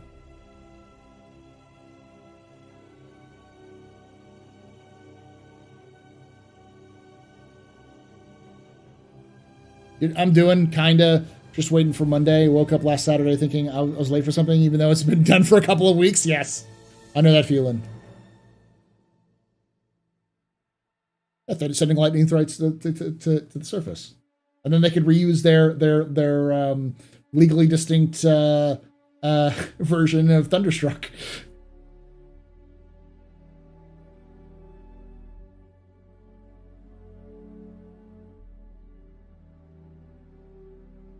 What about a ship named Bishop after Gary Oldman's character? I would see that for probably larger ships, like a cruiser or a battleship would be named Bishop. The Anvil Quiver. Well, yeah, people have been talking about the Anvil Longbow for a long time. The Longbow would be a great escort carrier, yeah.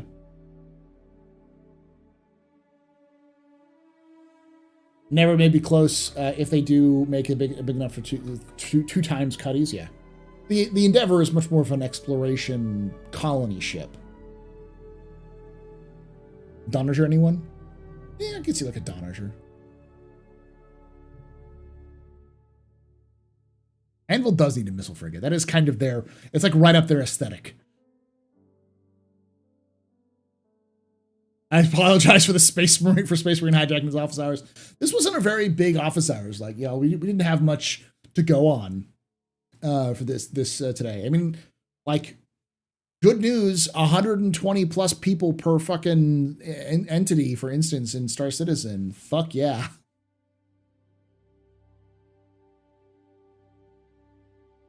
I'll do one more time so y'all can see it. Wikipedia. CIG. 120 people per server. It's a sign. 100 plus 20 plus people.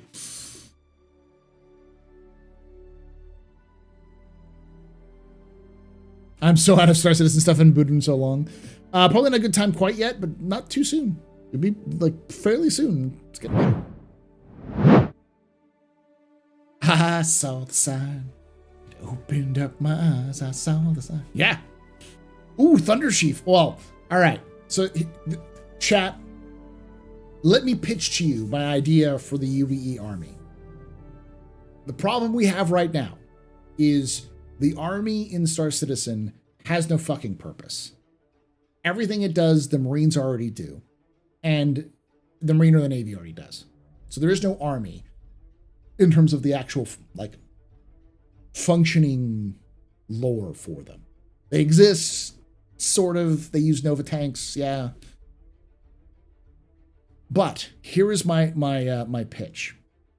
The army in real life is used when you need very heavy, very large numbers of troops. You need something as a sledgehammer, something you just smash into an enemy. You need to cover a lot of ground, control large areas of territory, or attack heavily defended, places with just overwhelming force.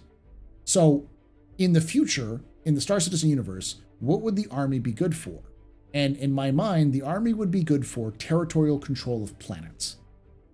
So all of its warfare and its technology should be based around the idea that it has a functioning logistics train, like kind of logistics network in a planet. So it can do stupidly oversized, overpowered vehicles. Something that in the game itself would break the fucking balance. But you would modify it by making it so that it doesn't really have that advantage.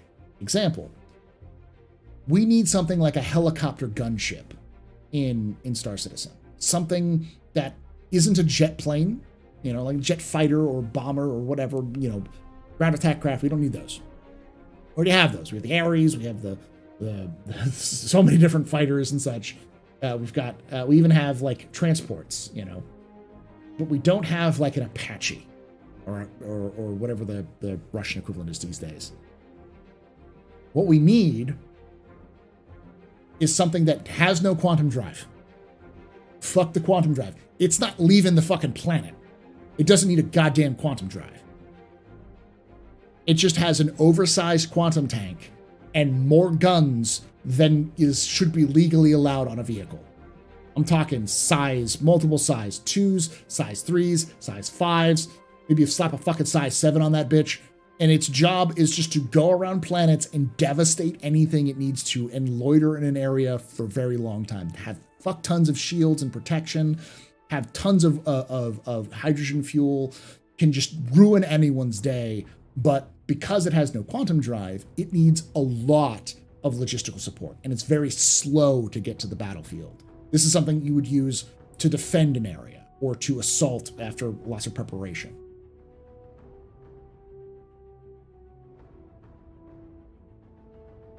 Like a snub, but extremely armed. Armored and armed, yes. A snub that's designed to be transported in very large, very heavy transports, and brought to a battlefield and then lives on that battlefield. Like a Redeemer, but Atmo only and an M21 Hind. Yeah, kind of like a Hind or an Apache.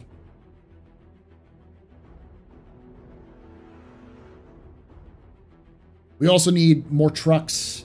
We need larger, we need artillery pieces. We need towed fucking artillery. Like, Jesus Christ, we need towed artillery.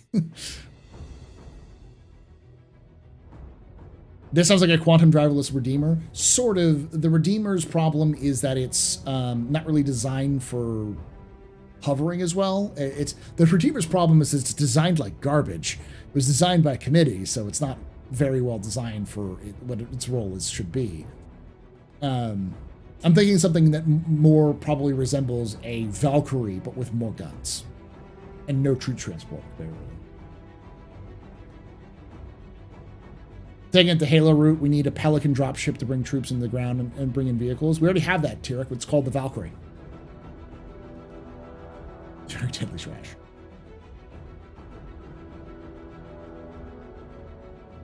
I have a lore question for Daddy Lore.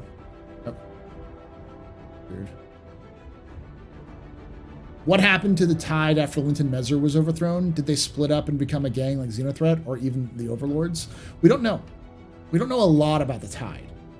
Likely they either disappeared into the shadows or they joined the new government.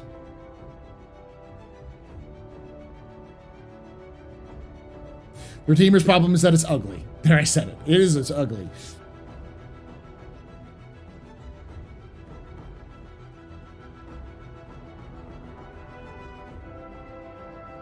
Did you enjoy the Ghost Ship story published this week? I haven't read it. I've been, like, this week there's been a lot of other things going on, so I've been kind of out of it. New lore piece? Oh, Untold Tales! Fucking love Untold Tales. Ghost Ship from Beyond Saturn. I have to read it. I've been saving the Untold Tales because I want to do an Untold Tales a week for October, for Spoopy Month. Bro, my problem is that I'm ugly. KA60 Kashka Kamarov Chopper. I think so. I don't remember what the name of it is.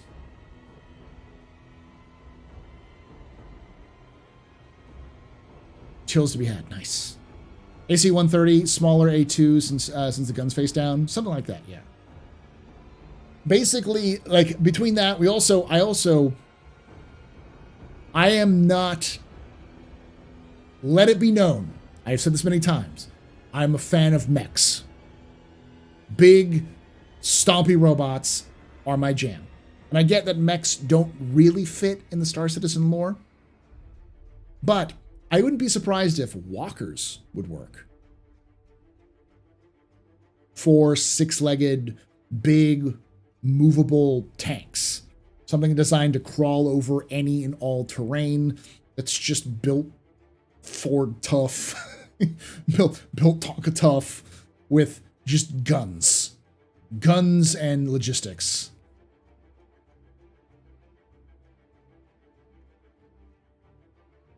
An ATTE from Star Wars, yeah. I mean, Titan suits aren't mechs. Titan suits are power armor. Everything is technically power armor in Star Citizen because everything requires power.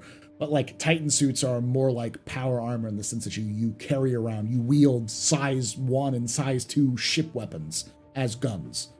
So. I'm playing a ton of MWL while waiting for 317.2. Yeah, it doesn't equal mecha. Like a Sidness, but military variant. Exactly. I'd love to see Mech Warrior two-legged stompy robots, but that doesn't really work with the aesthetics of Star Citizen. I think crawlers would. They would make sense in terms of lore. You can argue it in terms of like all-terrain vehicles, because while tracks are great, tracks can't climb near vertical cliffs or go through like swamps or wet areas.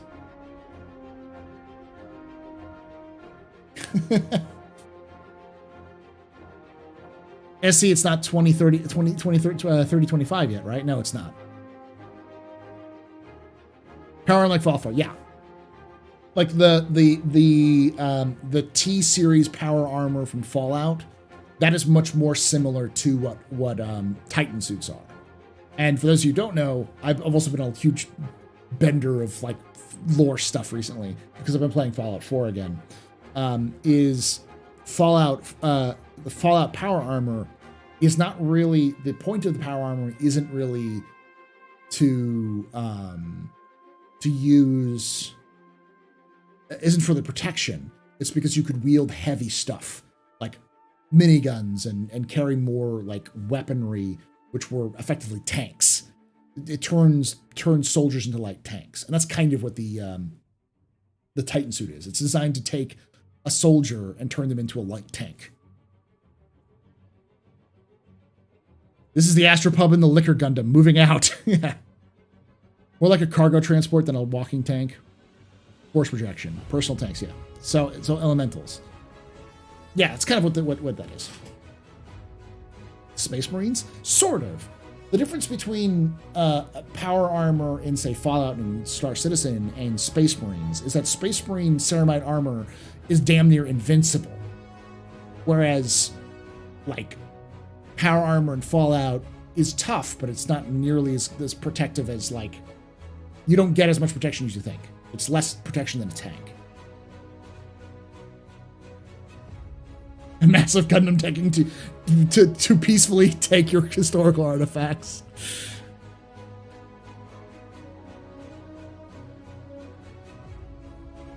To that power, I mean, you have to put it against neutrality, yeah. Yeah, or king crab. Like a crab or a king crab, something like that, yeah.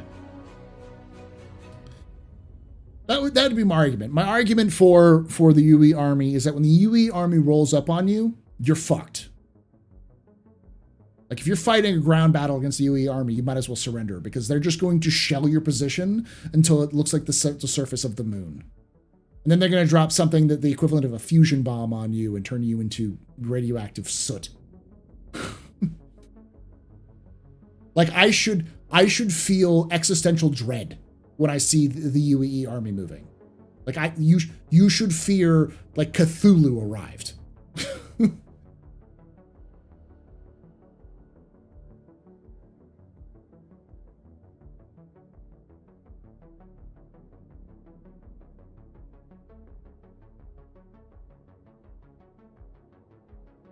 Catapult from BT and Battletech and Star Citizen, something like that, yeah. The power loader in Aliens is much more like what it's actually the direct inspiration for Titan suits, but yeah.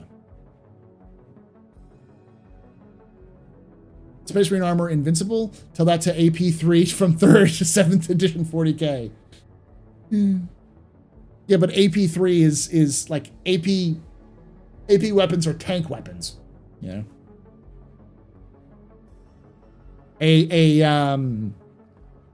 Fucking Fallout power armor can get blown off by 5.56 rounds.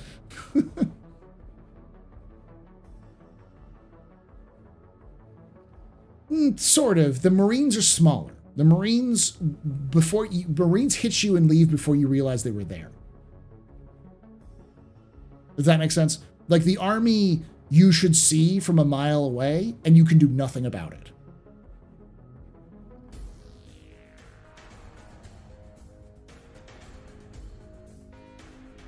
Yeah, but 5.56 would just plink off of ceramite.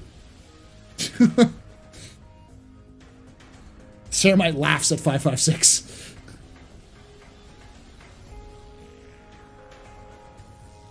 It's effectively what auto guns are in the 40k universe.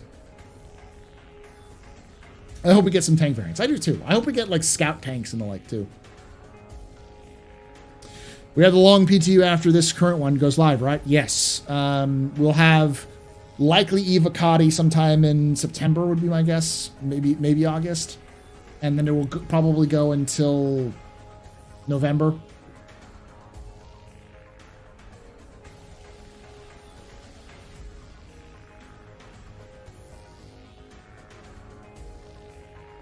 It won't blink off the plastic the guardsmen use. Yes, but Fallout power armor is like taking frag armor from the Imperial Guard and then like putting it around. It's much more like for 40k references, it's much more like the armor that the stormtroopers and scions use, like the Kasrkin use.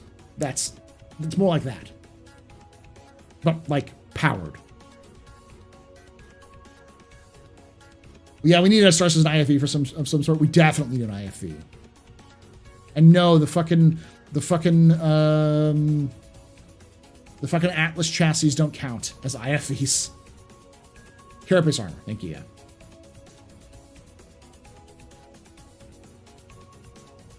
Oh yeah, I thought it was going longer. It might. I mean, basically, they're planning on getting 318 is going to come out this year by the end of the year. But they don't know when. Question, can they still bug fix 317 after it's live? Sort of. Depends on where the bugs are. They often still do bug fixes that are on server-side stuff, but they probably won't do any bug fixing for 317 after 317.2 is live. They'll probably have to wait until 318 before fixing any major bugs.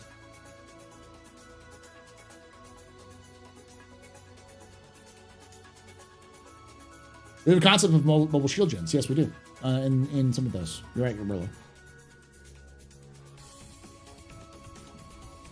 Yeah, Tree, they loved your the viewers loved your and I's chat about the Marines in Lore Citizen. Fucking love that.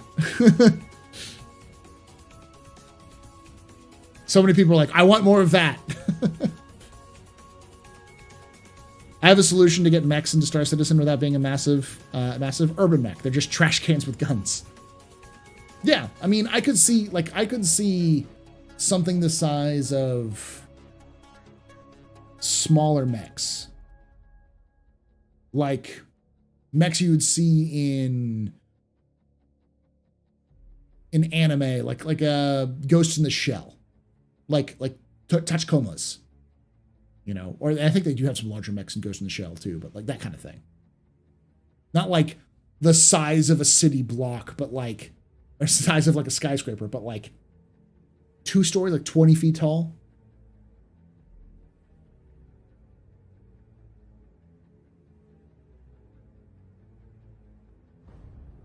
The Titanfall mech, yeah, something like the size of Titanfall.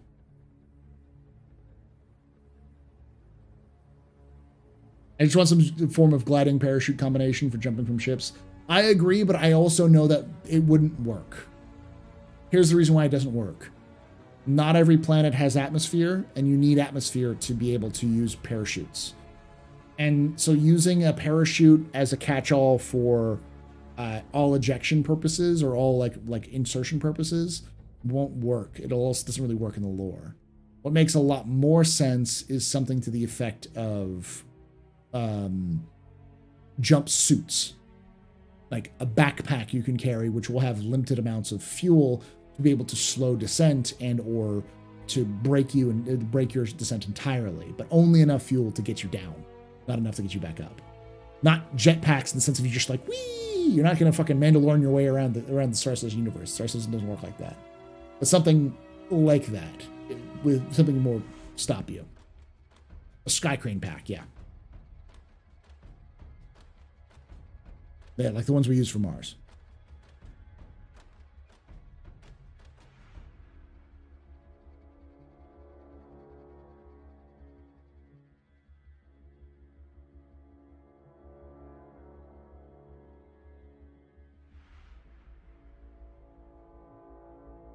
Also, the Atmo is too sparse. Same problem.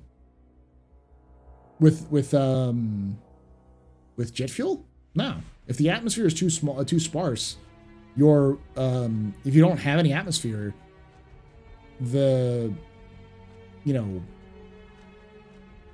any kind of like thruster pack should work, even if you have light atmosphere.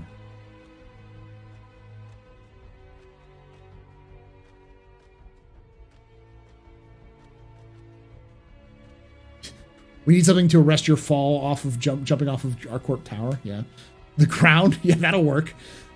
Something to arrest your fall with in terms of like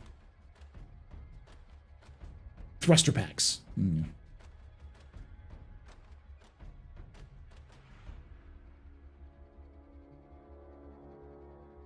Yeah, a jetpack would have an oxidizer in its atmosphere. Wouldn't matter.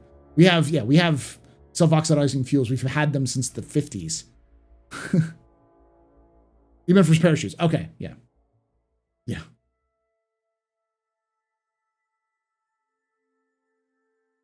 I mean, I don't doubt that like fucking Titan suits will be able to survive fucking falls from orbit.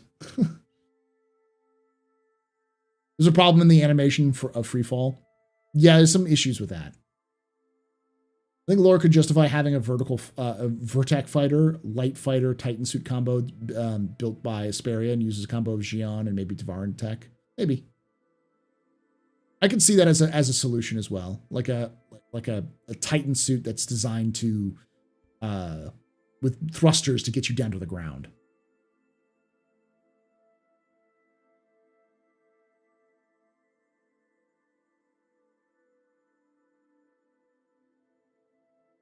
An airbag system would work, but that would be a little bit more complicated than just putting thrusters on things.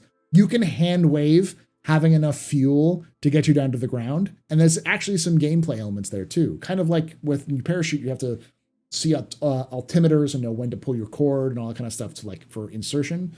You can do the same thing, but you have like a fuel gauge where you can see your fuel going down and see your meters per second as you're falling, so you can try to slow your descent as much as possible. You can, have your suit set to auto deploy, so you effectively it'll automatically gauge what you need to, or you can try to use it manually to try to get yourself so you're more efficiently landing, so you have more fuel in that pack in case you need to do some sort of like small burn or use other things.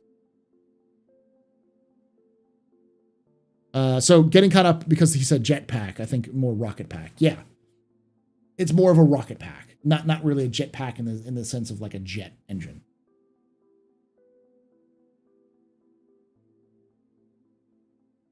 Mech halo jumps, yeah.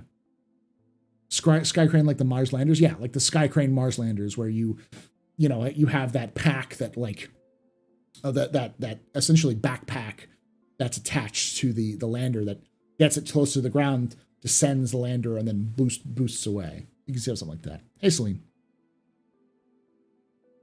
Is there robots like machines in the lore? Yes. Not AI, but robots, yeah, they exist. We at least know one robot works. There's like a prepared robot. It was mentioned in lore, but that was very early lore. Something about a Sky crane pack. Yeah, you could have something that's effectively like a backpack that once you get closer to the ground, it detaches from you and turns into like a parachute. But it's actually just a parachute with engines, so you just slow your descent like that. Space engineers like jetpacks? Kind of, but with space engineers, you can just like hop around with them.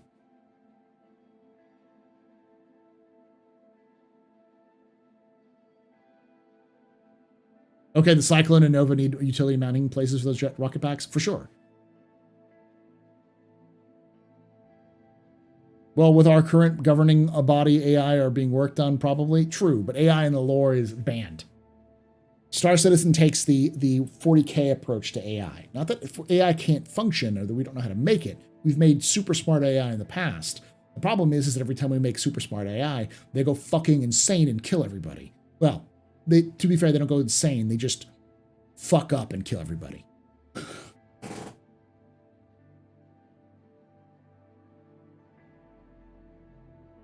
Less actively hostile and more oopsie daisy. Rocket propulsion would be limited, but secondary gases reserves like and gyromavs would allow for maneuverability. Yeah.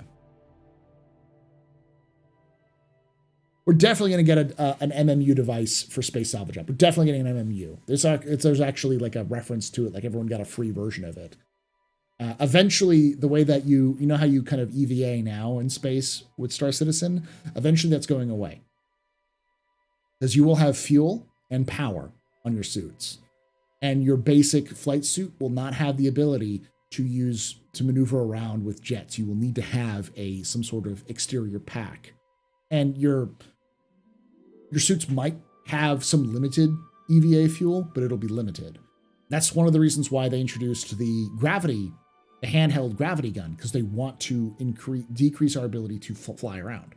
I wouldn't be surprised if we got that as early as 318.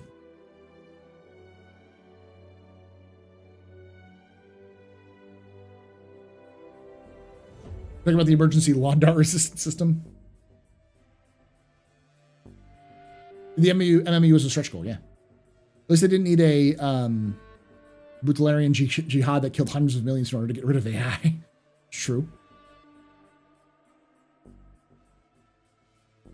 That's Dune, right? Goofy computers, yeah. Did they ever add mechs into the game? CSC will be my ultimate dream game. Same. If they made like Titanfall like mechs. And I think mechs are a great example because mechs are A, sci-fi, B, cool, and C, they'd be perfect for something like the UE Army or for ground gameplay because it gives you this sense of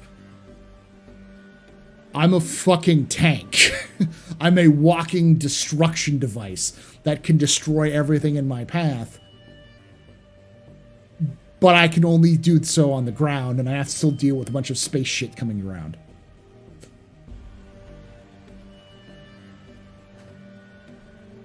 They did talk about animals recently in the Squadron 42 update. They talked about adding fauna.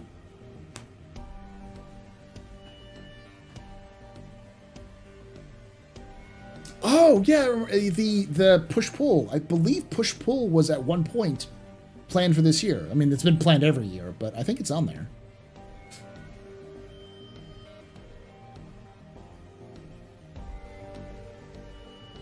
Like Terminator armor? Yeah, but bigger. Like Terminator armor if Terminator armors were dreadnoughts. Like a dreadnought. Something that size. EVA 2, yeah.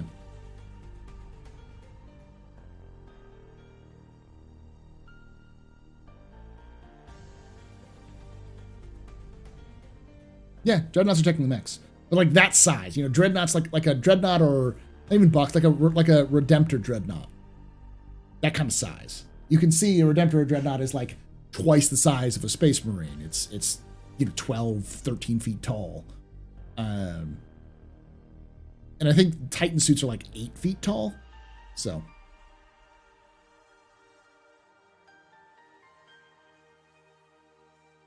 a tank with legs. Yeah.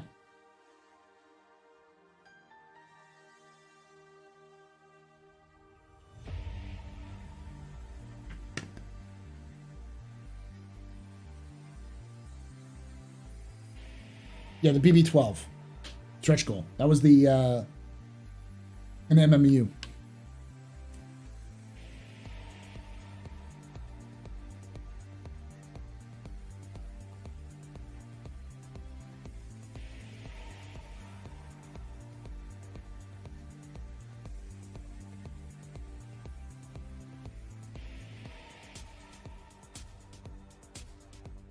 Yeah, something like that size.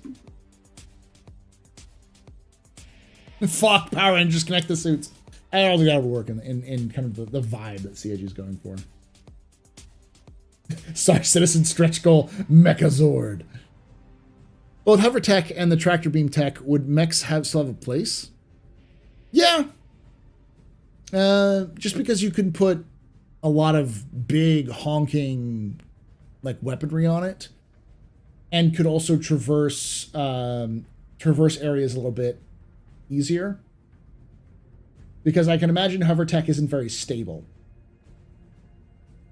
Like, it can traverse, but can you imagine trying to fire a cannon with a hover tech? Not a lot of, like, ground support. The expulsion of gases from the shot is going to throw you backwards much farther with hover tech than with tracks. But so effectively, mechs, a walker of some kind, would give you a trade-off of more maneuverability than a tracked vehicle, because you can go over much steeper inclines, but less, but more stability for firing than a hover vehicle. And the game The Fall had pretty good story about crashed spacesuit. Okay, like poison or decay ammo.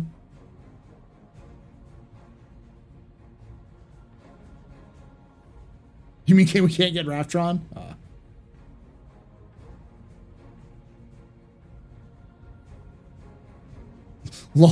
Lando, we did not want ship-to-ship to be used like for this.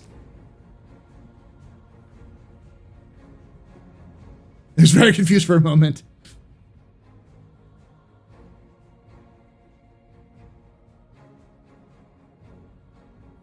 Hoverwalker? I mean, the argument for a mech is that a mech could step over small, like craggier hills and like shallow ravines that a tank, which is much lower profile, would drown in or not be able to surmount. But the argument, what Chief Gully is saying is that if you have hover tech, you can already say fuck your terrain. We can go over it no matter what. Oh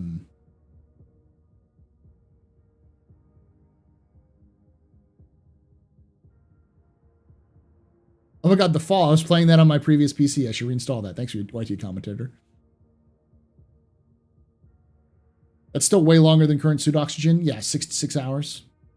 I was wrong. EVA 2 and Zero Dream Pusher Pull are currently just upstream teams, as well as at least Actor Feature Team is. Actor Team isn't listed on either upstream or downstream. Okay. Flying Mech or more like Mech Warrior? More like Mech Warrior. Yeah, Crumhounds is a good example of that. Back when FromSoft meant something and didn't just mean more of the fucking same thing. It's always weird to know that FromSoft went from making Crumhounds and was it Steel Battalion? What was they made mech games, and then they went from that to making Dark Souls. It'd be like Bungie going from making first-person shooters. Well, I guess it's exactly what Bungie did. Going from making RTSs to first-person shooters. Because that's what Bungie did before Halo and Destiny, was they made RTSs. One of my favorite mech games of all time was Crumhounds. Crumhounds was an MMO, a mech game MMO.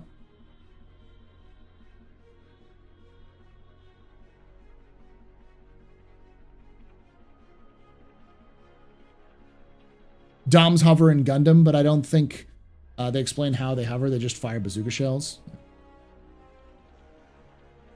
Bungie's first game was Nop, a Mac Pong. Yeah, but what they really got big on was a fantasy RTS. Can't remember the name of it. Mech MMO, please. Yes, please. Yeah, it was build your own mech. You could swap parts that you could unlock, and versus 3 different things. It was only on 360, I want to say. It was a mech MMO on the 360, and it did great, but it's dead now. They tried to remake it recently.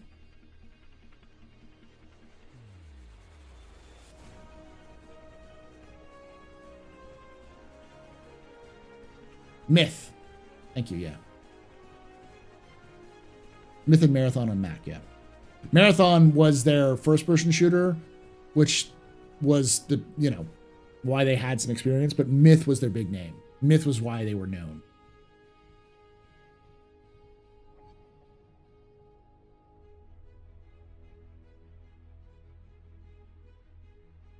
Pathways into Darkness. Yeah.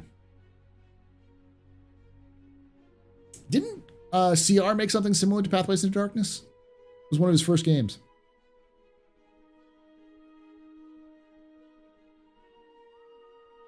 Didn't they make Out of This World? I don't remember.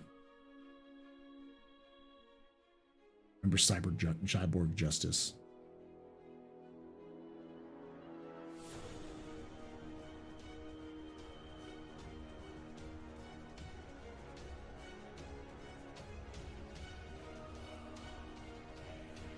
Delphine made Out of This World.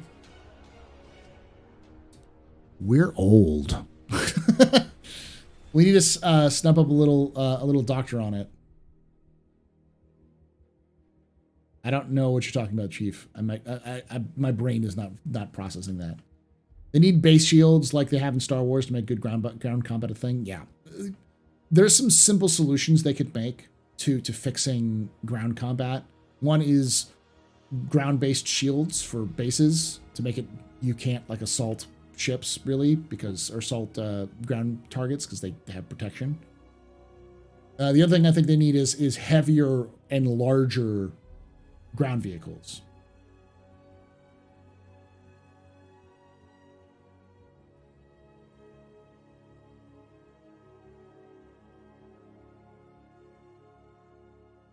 What would a Redeemer Mark III look like, Master Paul? I don't know. For those of you who don't know, I did a fan lore of the Redeemer, since there is no lore for the Redeemer. And my concept was based off of the current lore that there is lore, but it's just fragmented and doesn't really make sense. The lore for the Redeemer mentions that the Redeemer was around before the Valkyrie was around, but it also mentions that it was made in the 2940s. So, which is like 10 years ago in Star Citizen lore.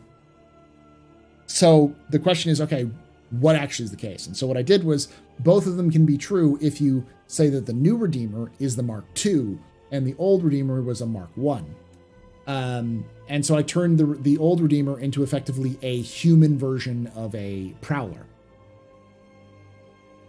The prototype, the predecessor of, say, like a Legionnaire.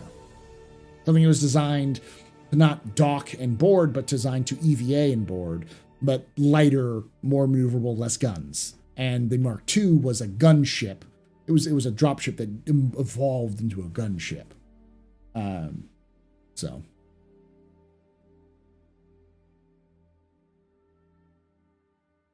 Mechs can't hide. They can. I'm not talking about like mechs the size of Mech Warrior. I'm talking about mechs the size of a 2-story shield. Oh yeah, Riot Shield. Yeah, we have the Riot Shield coming out too.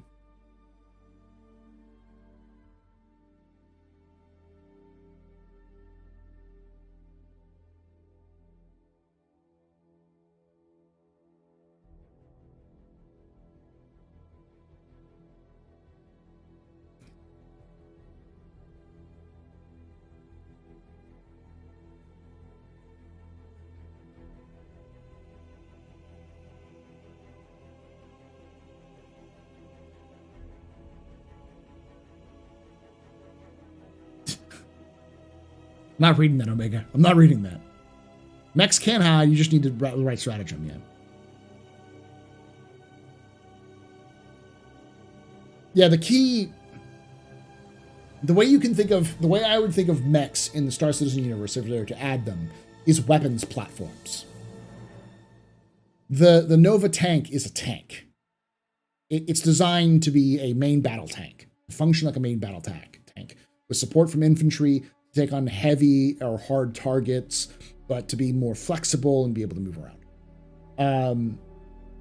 I would say a mech would be much more of a siege weapon, a weapon designed to heavy assaults, to take on larger targets with bristling with guns.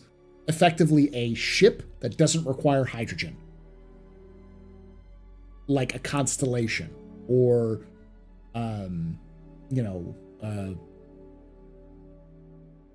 like a 600i. Maybe not that big, but, something like that. Like, effectively the same usage as one of those ships would be, but without engines. So it doesn't have to use as much power for engines, which means it can have lower signatures, which makes it harder to detect if it's not right in front of you, and use more of its power for shields and up on the armor and weaponry.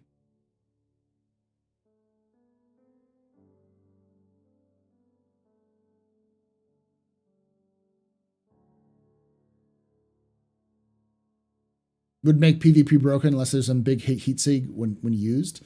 No, because if you'd use something like that for PvP, you'd either need another version of that to counter it, or you can use Nova tanks, which are more maneuverable, can outflank it and attack it, or can be attacked from the air. The idea being that it's still vulnerable to airstrikes and still vulnerable to other things, but it's tougher enough that it can survive longer in those conflicts and still function.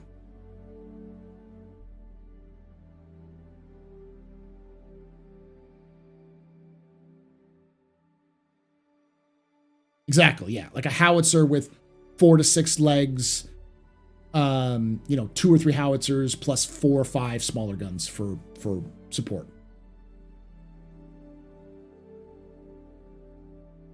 Do we have invisible cloaking? Oh yeah, no. Invisible cloaking doesn't work.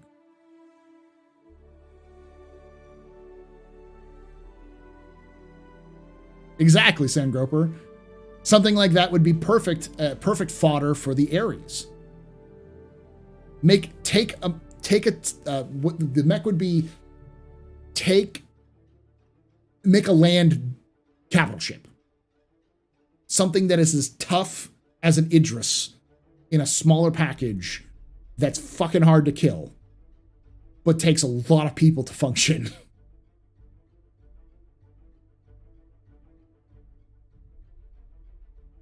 And shield generators out the ass, yeah. So, like, you hit that thing with size 7s or the size 5 on the Nova repeatedly to kill it. But it has, like, size 8s, size 9 cannons on that bastard. It just like, blows through anything that it comes up against.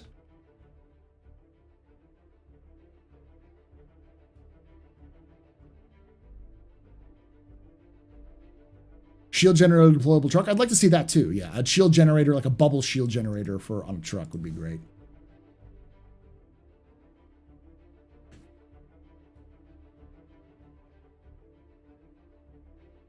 Kind of like that, yeah. I looked it up. The Land Cruiser P1000 Rattle. It's absolutely bonkers and would never actually work, but I like the idea.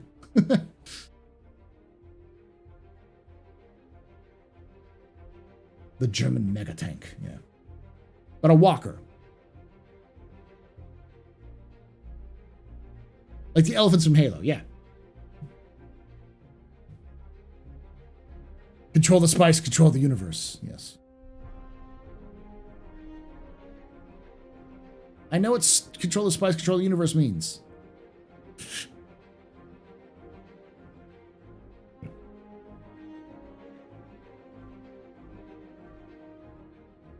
Could a mech with multi-crew? Yeah. The idea, that would be the idea.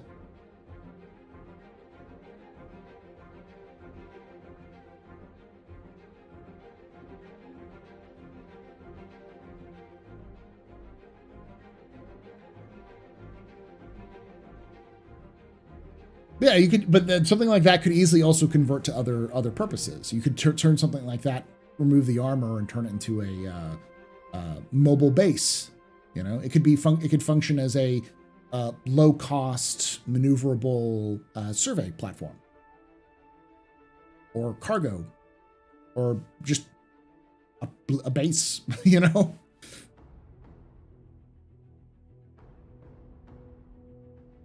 The problem is that Axis, when we're talking about mechs from Starship Troopers, which mechs? Because there are mechs from the TV show, mechs from the movies, mechs from the anime, and mechs from the book. But we finally give Disco what he wants, having to combine several smaller mechs to make a big one, then then have a roaming black mech as a rogue unit. Power Rangers in space, yeah. Because the original mobile infantry was less mechs and more power armor. Like, when everyone says power armor existed in the past, but like power armor was popularized by Starship Troopers. Tanks have a hard time quickly traversing dense jungle-covered installations to take down SAMs and turret batteries. Yeah, effectively, tanks have limitations that walkers could improve upon. They're not, like, practically today, they don't make sense. If you could build a mech, it wouldn't function well. And there's no point in it.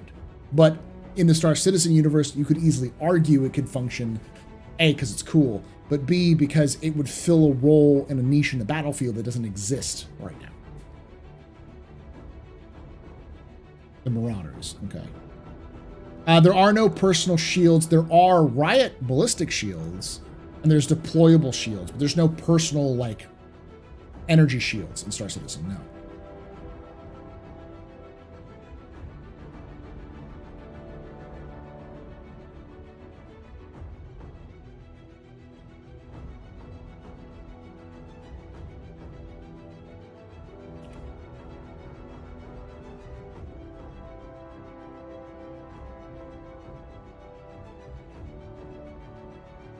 Yeah, Marauders from 3. Yeah, something like that size, maybe.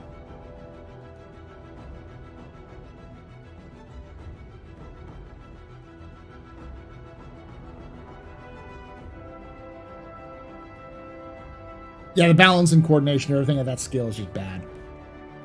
But also, when you have more points of contact touching the ground, it makes sense. And it's not too far off. You got to remember that there was, at least up to a certain point, there was testing for the mule, which is like a robotic mule, effectively. I don't think it ever got beyond the testing phase, but there was a concept of it's the thing that eventually got the dogs, the Boston Dynamics dogs. Was originally they had this idea of a 6-legged robot walker, which would function as the ability to take for the military, that would be work with a squad, and I believe it was Navy, or not Navy, the Marines. It might have been the Army, but it could have been the Marines, where you would take basically all of your gear and dump it onto this mule, and it would walk with the infantry, so that it would lighten up the load of infantry, so they wouldn't have to be carrying their whole kit on their back. They could put it on the mule and then carry all of their equipment.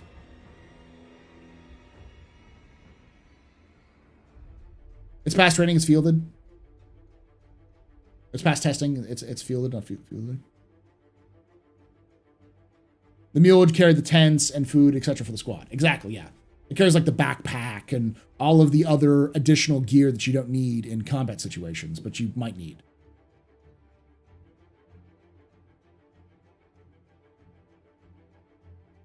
Ape orbital drop mechs from Sharpshooter Troopers, yeah, something like that. The issue is we field in phases. But my point is that concept does exist in reality. Like, it is something that is possibly like been seen as a point. It's a walker. It's just not a combat walker. The difference between taking that as a walker and then turning it into a combat walker isn't that different. The thing is that that's remote and it's AI guided or whatever. And in the Star Citizen universe, it wouldn't work like that. But I could see a literal, like, ancient 19th century concept of the land battleship make sense in the Star Citizen universe when you have large quantities of land that you're going to fight over, which is mostly barren.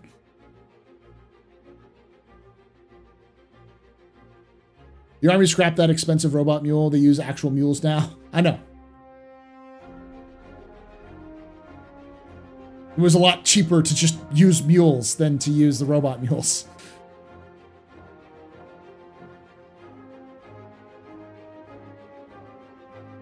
But we do have player-controlled drones. They're just not in the game yet. That's literally the Vulcan. The Vulcan is entirely drones. The Carrack has 2 drone bays that it uses. I believe the Orion has drones. That's literally the entire thing of the Nautilus is drones. I mean, mines, but also has drones as well. Yeah, the Apollo has drones. Drones are everywhere in Star Citizen. They're player controlled, and I think limited AI capacity, but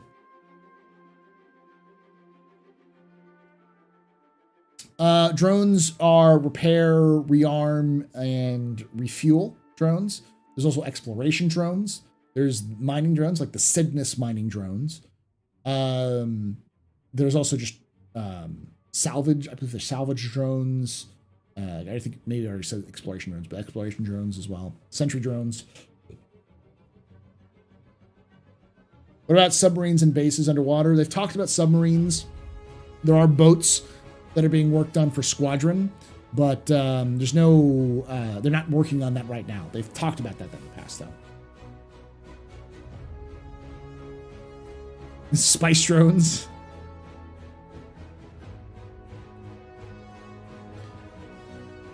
There's also been, so I'm getting kind of tired here, so I'm going to wrap it up here shortly.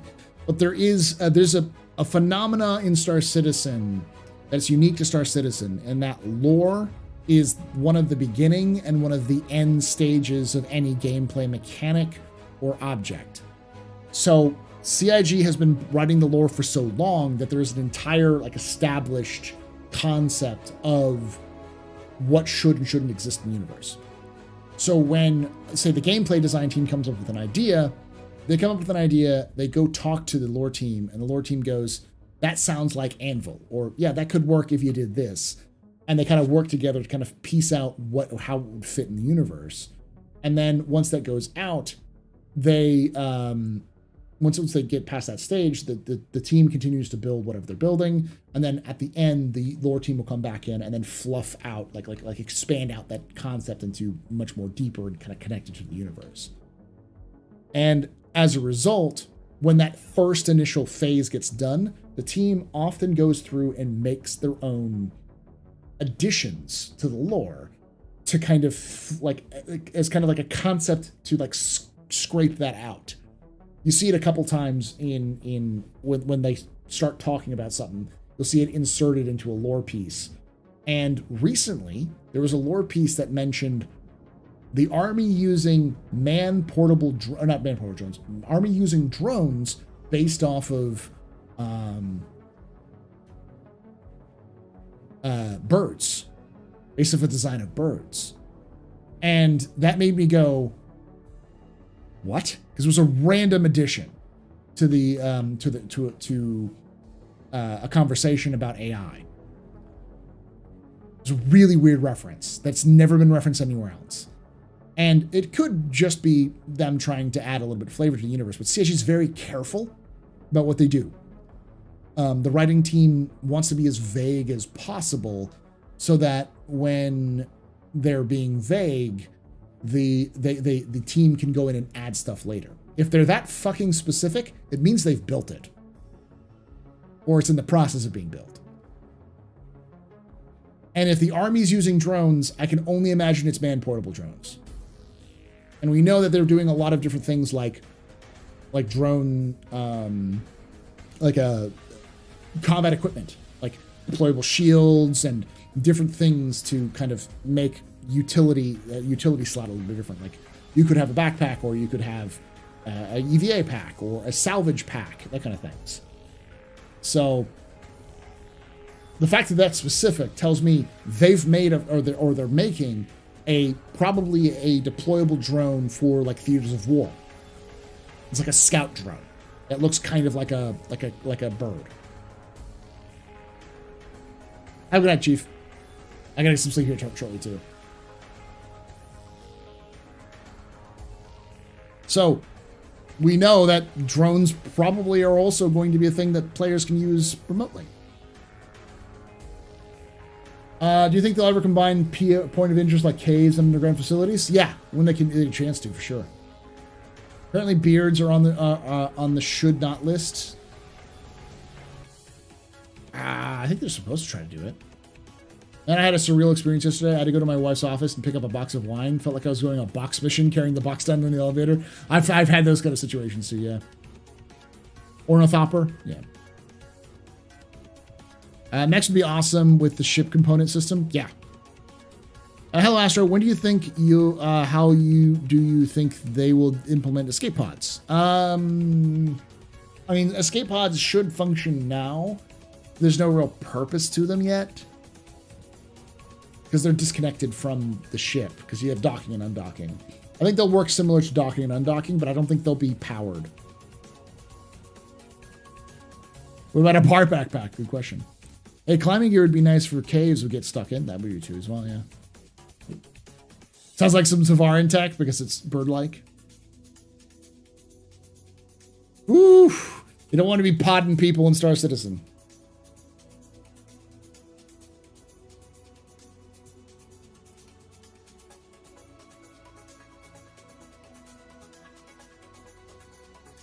Unless you want the full might of the UEE to come find you.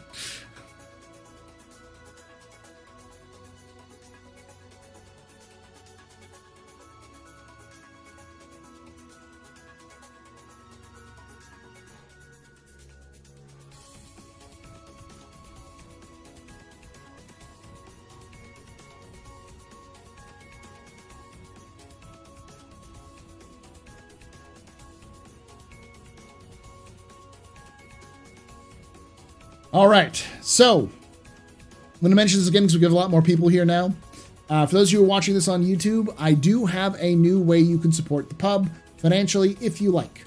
This is definitely not a requirement at all, and there are some advantages to it, but you can become... I've activated memberships on the new channel.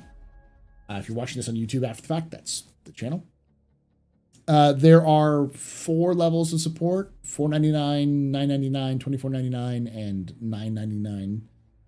$99.99. Basically, $5, $10, $25, or $100. There isn't much difference between those. There's a couple of different things, like $4.99 will give you shout-outs in the stream. Become a member, I'll say, hey, thank you for being a member, as well as, mentions during the videos and such. You'll get early, but all of them will get early access to videos, meaning like when I produce, so when I do Captain's Table, for instance, I will upload the Captain's Table directly after I finish, but it won't be released until Sunday, more likely Monday now, because of how the variants work in terms of like bouncing. I might do Sunday and Tuesday now, but so Captain's Table will be finished recorded by the end of Saturday. Then if you really want to, you'll have, those who are members will get access from when it gets uploaded directly until it actually gets physically released. And then at higher levels, you get personalized thank you messages. I'll do a personalized video, thanking you personally for those things. And I'll do a little cameo sort of stuff where at $100, if you want it back, I'll do a 30-second video within reason of your choice. So, it's mostly just if you want to support the pub financially and you haven't done so and you've been wanting to, those are ways of doing it. Because I know a lot of people don't like Twitch because they just don't like Twitch. So it's a way of supporting me similar to Twitch if you do it. And not a lot of people want the lore stuff that I do, but don't mind doing the things that like my monthly reports and those sorts of things. So that's another great example. If you like the monthly report stuff, I do them live here on office hours, but then I'll pull them off as literally usually the day after, like that night, I'll pull them apart, put them separately, and then make them into a video and then upload it. But it probably won't get released until like Saturday. So if you want to see that early, you'll be able to get it early.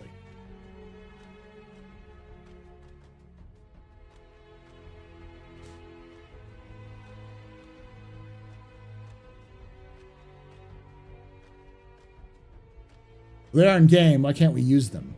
Just because they haven't gone over there and added them. I'm sure they have to add them for things like server meshing and other things. There's also not a real reason to add them yet. Because there's really isn't like a rescue mission. You can't use AI, can't rescue you. There's a lot of different reasons why they can't do that. And big ships shouldn't blow up. That's for sure. But that's also down the line. There's a bunch of other things they need to add in before they go through and make escape pods functional. Just wait till when they add fauna in game, you see them in caves. All we need is them chasing up caves. Yeah. In the lore of Star Citizen, the Earth is much like abandoned. It's not abandoned. It's just much quieter. There are less people on Earth in the Star Citizen universe than there are today. By about anywhere between 2 and 4 million, 2 and 4 billion, I'm sorry, humans. So it feels very empty, but not abandoned. It's still the capital.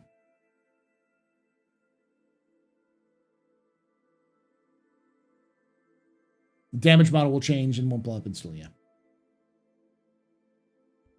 Are you? Damn it! Thank you so much for becoming. What the fuck, Guardian? You already support me on Patreon. Let me guess. Let me see. You also support me on Twitch. I swear to God. Swear to God, Guardian. And you support me on Twitch. What the fuck, dude? Thank you for becoming a member. You're my first member. Thank you. It's not meant for, you don't have to support me on YouTube. It's just one of those new ways, other ways you can do so if you'd like to.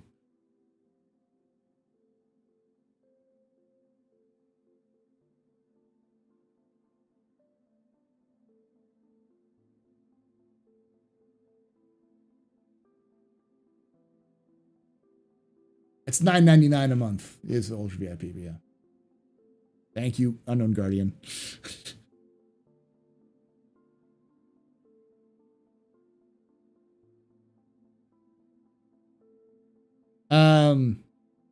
Earth is old news in Star Citizen, yeah. There's been a mass migration out. It's just people don't want to live on Earth anymore. There's a lot of other places that are more interesting and more financially viable. But I want to. That's fine on Good Guardian. You can. It's one of those things. It's just like you don't have to. You don't feel like you should have to. When they discovered jump points, everyone wanted to leave Earth. When Earth was overpopulated before we discovered jump points. When we discovered jump points, more people wanted to leave, but they've been leaving from Mars and the outer planets for years before that. Later on, no Guardian. Thanks again, my man.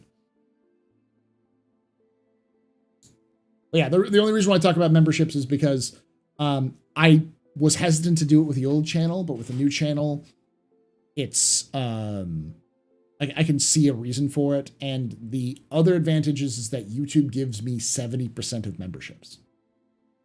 Whereas Twitch will only give that at high levels. So YouTube will actually, if you spend $5 on YouTube, I would get more of it than I get if you spent $5 on Twitch. I get more for Patreon, but not everyone likes lore, so. Anyways, bring it up. Thank you all so much for joining us and watching us here. I'm going to head out because it's getting late.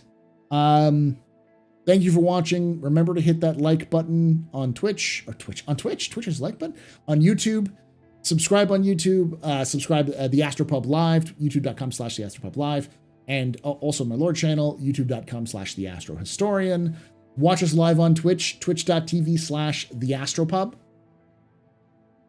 Follow us here on TheAstroPub. We're currently at 15,287 followers. I want to try to get 20K, but we'll see. The end of the year, I don't think it will happen, but you know.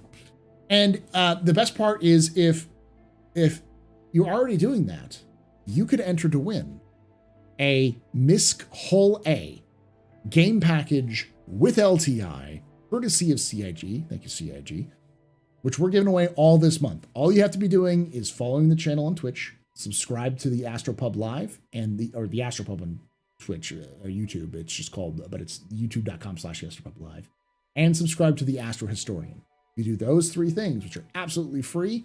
You can sign up to possibly win a Hull A.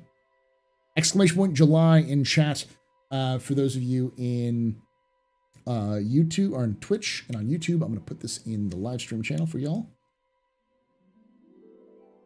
Hey, Hourglass Mage, thank you for that. Thank you for becoming a VIP as well. There's the link for those of you in YouTube land. Make sure you've done that. Y'all are too generous. Apparently there's ruins on Terra which might interest to lore. Yes, the Kazi ruins. I know about them.